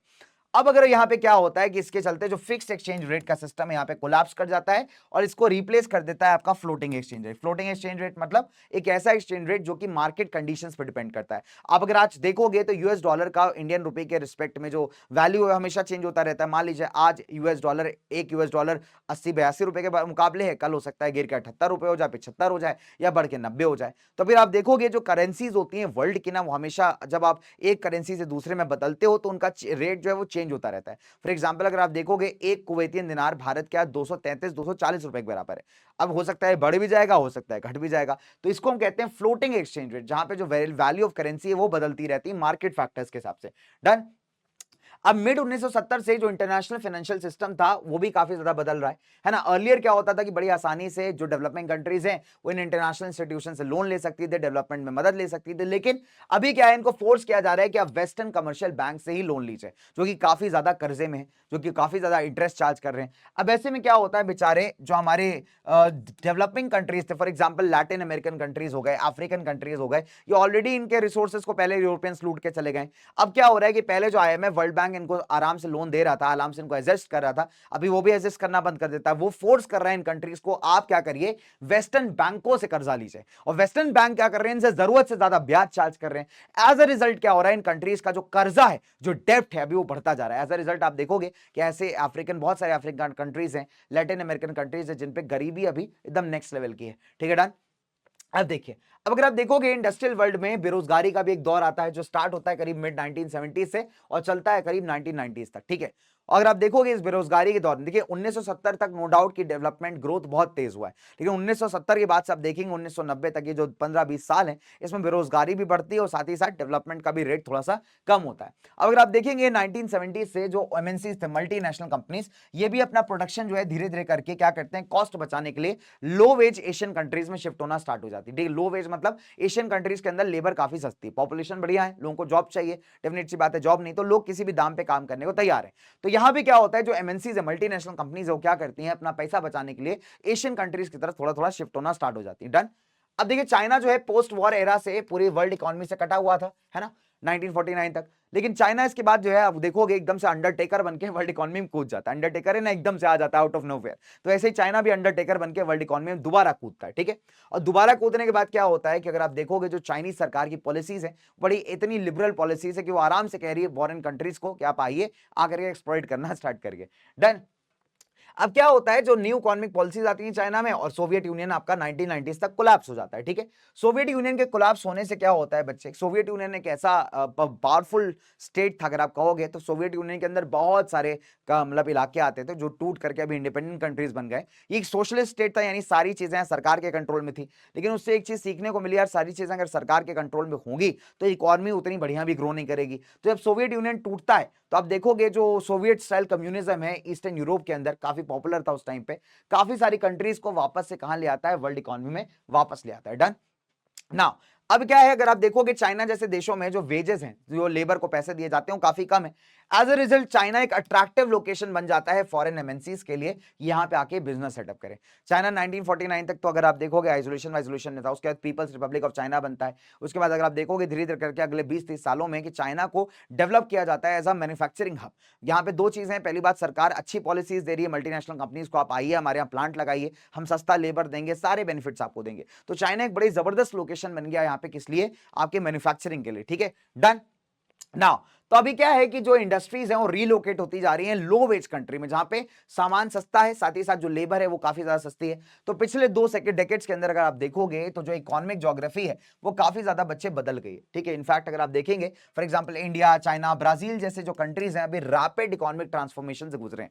ब्राजील के अंदर अभी भी हालांकि आपको काफी इलाकों में गरीबी दिख जाएगी, ठीक है। तो हालांकि फिलहाल अगर आप देखोगे चाइना का इकोनॉमी बहुत ज्यादा ग्रो किया है, उसके 2 कारण है। नंबर 1, चाइना एक जबरदस्त मैन्युफैक्चरिंग लोकेशन है जहां पे बड़ी बड़ी कंपनीज ने आकर के मैन्युफैक्चर किए अपने products. As a result China में एम्प्लॉयमेंट भी बढ़ा है, नो डाउट वहां की इकोनॉमी बढ़ी है, ठीक है। Done.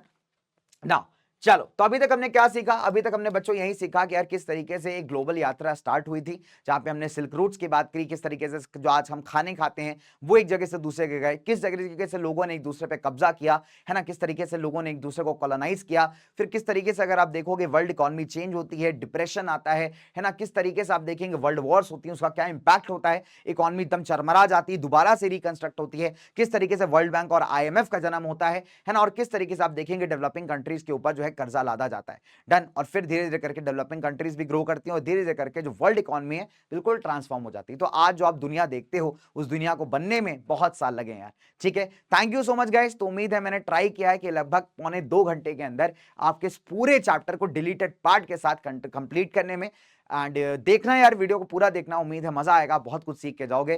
Thank you so much guys, love you all मेरे उड़ानियंस, एंड बढ़िया से देखना बच्चों। तो मिलता हूं मैं आपसे अगले क्लास में, अगले वीडियो में, तब तक के लिए thank you so much guys, love you all, take care बच्चों, बाय बाय।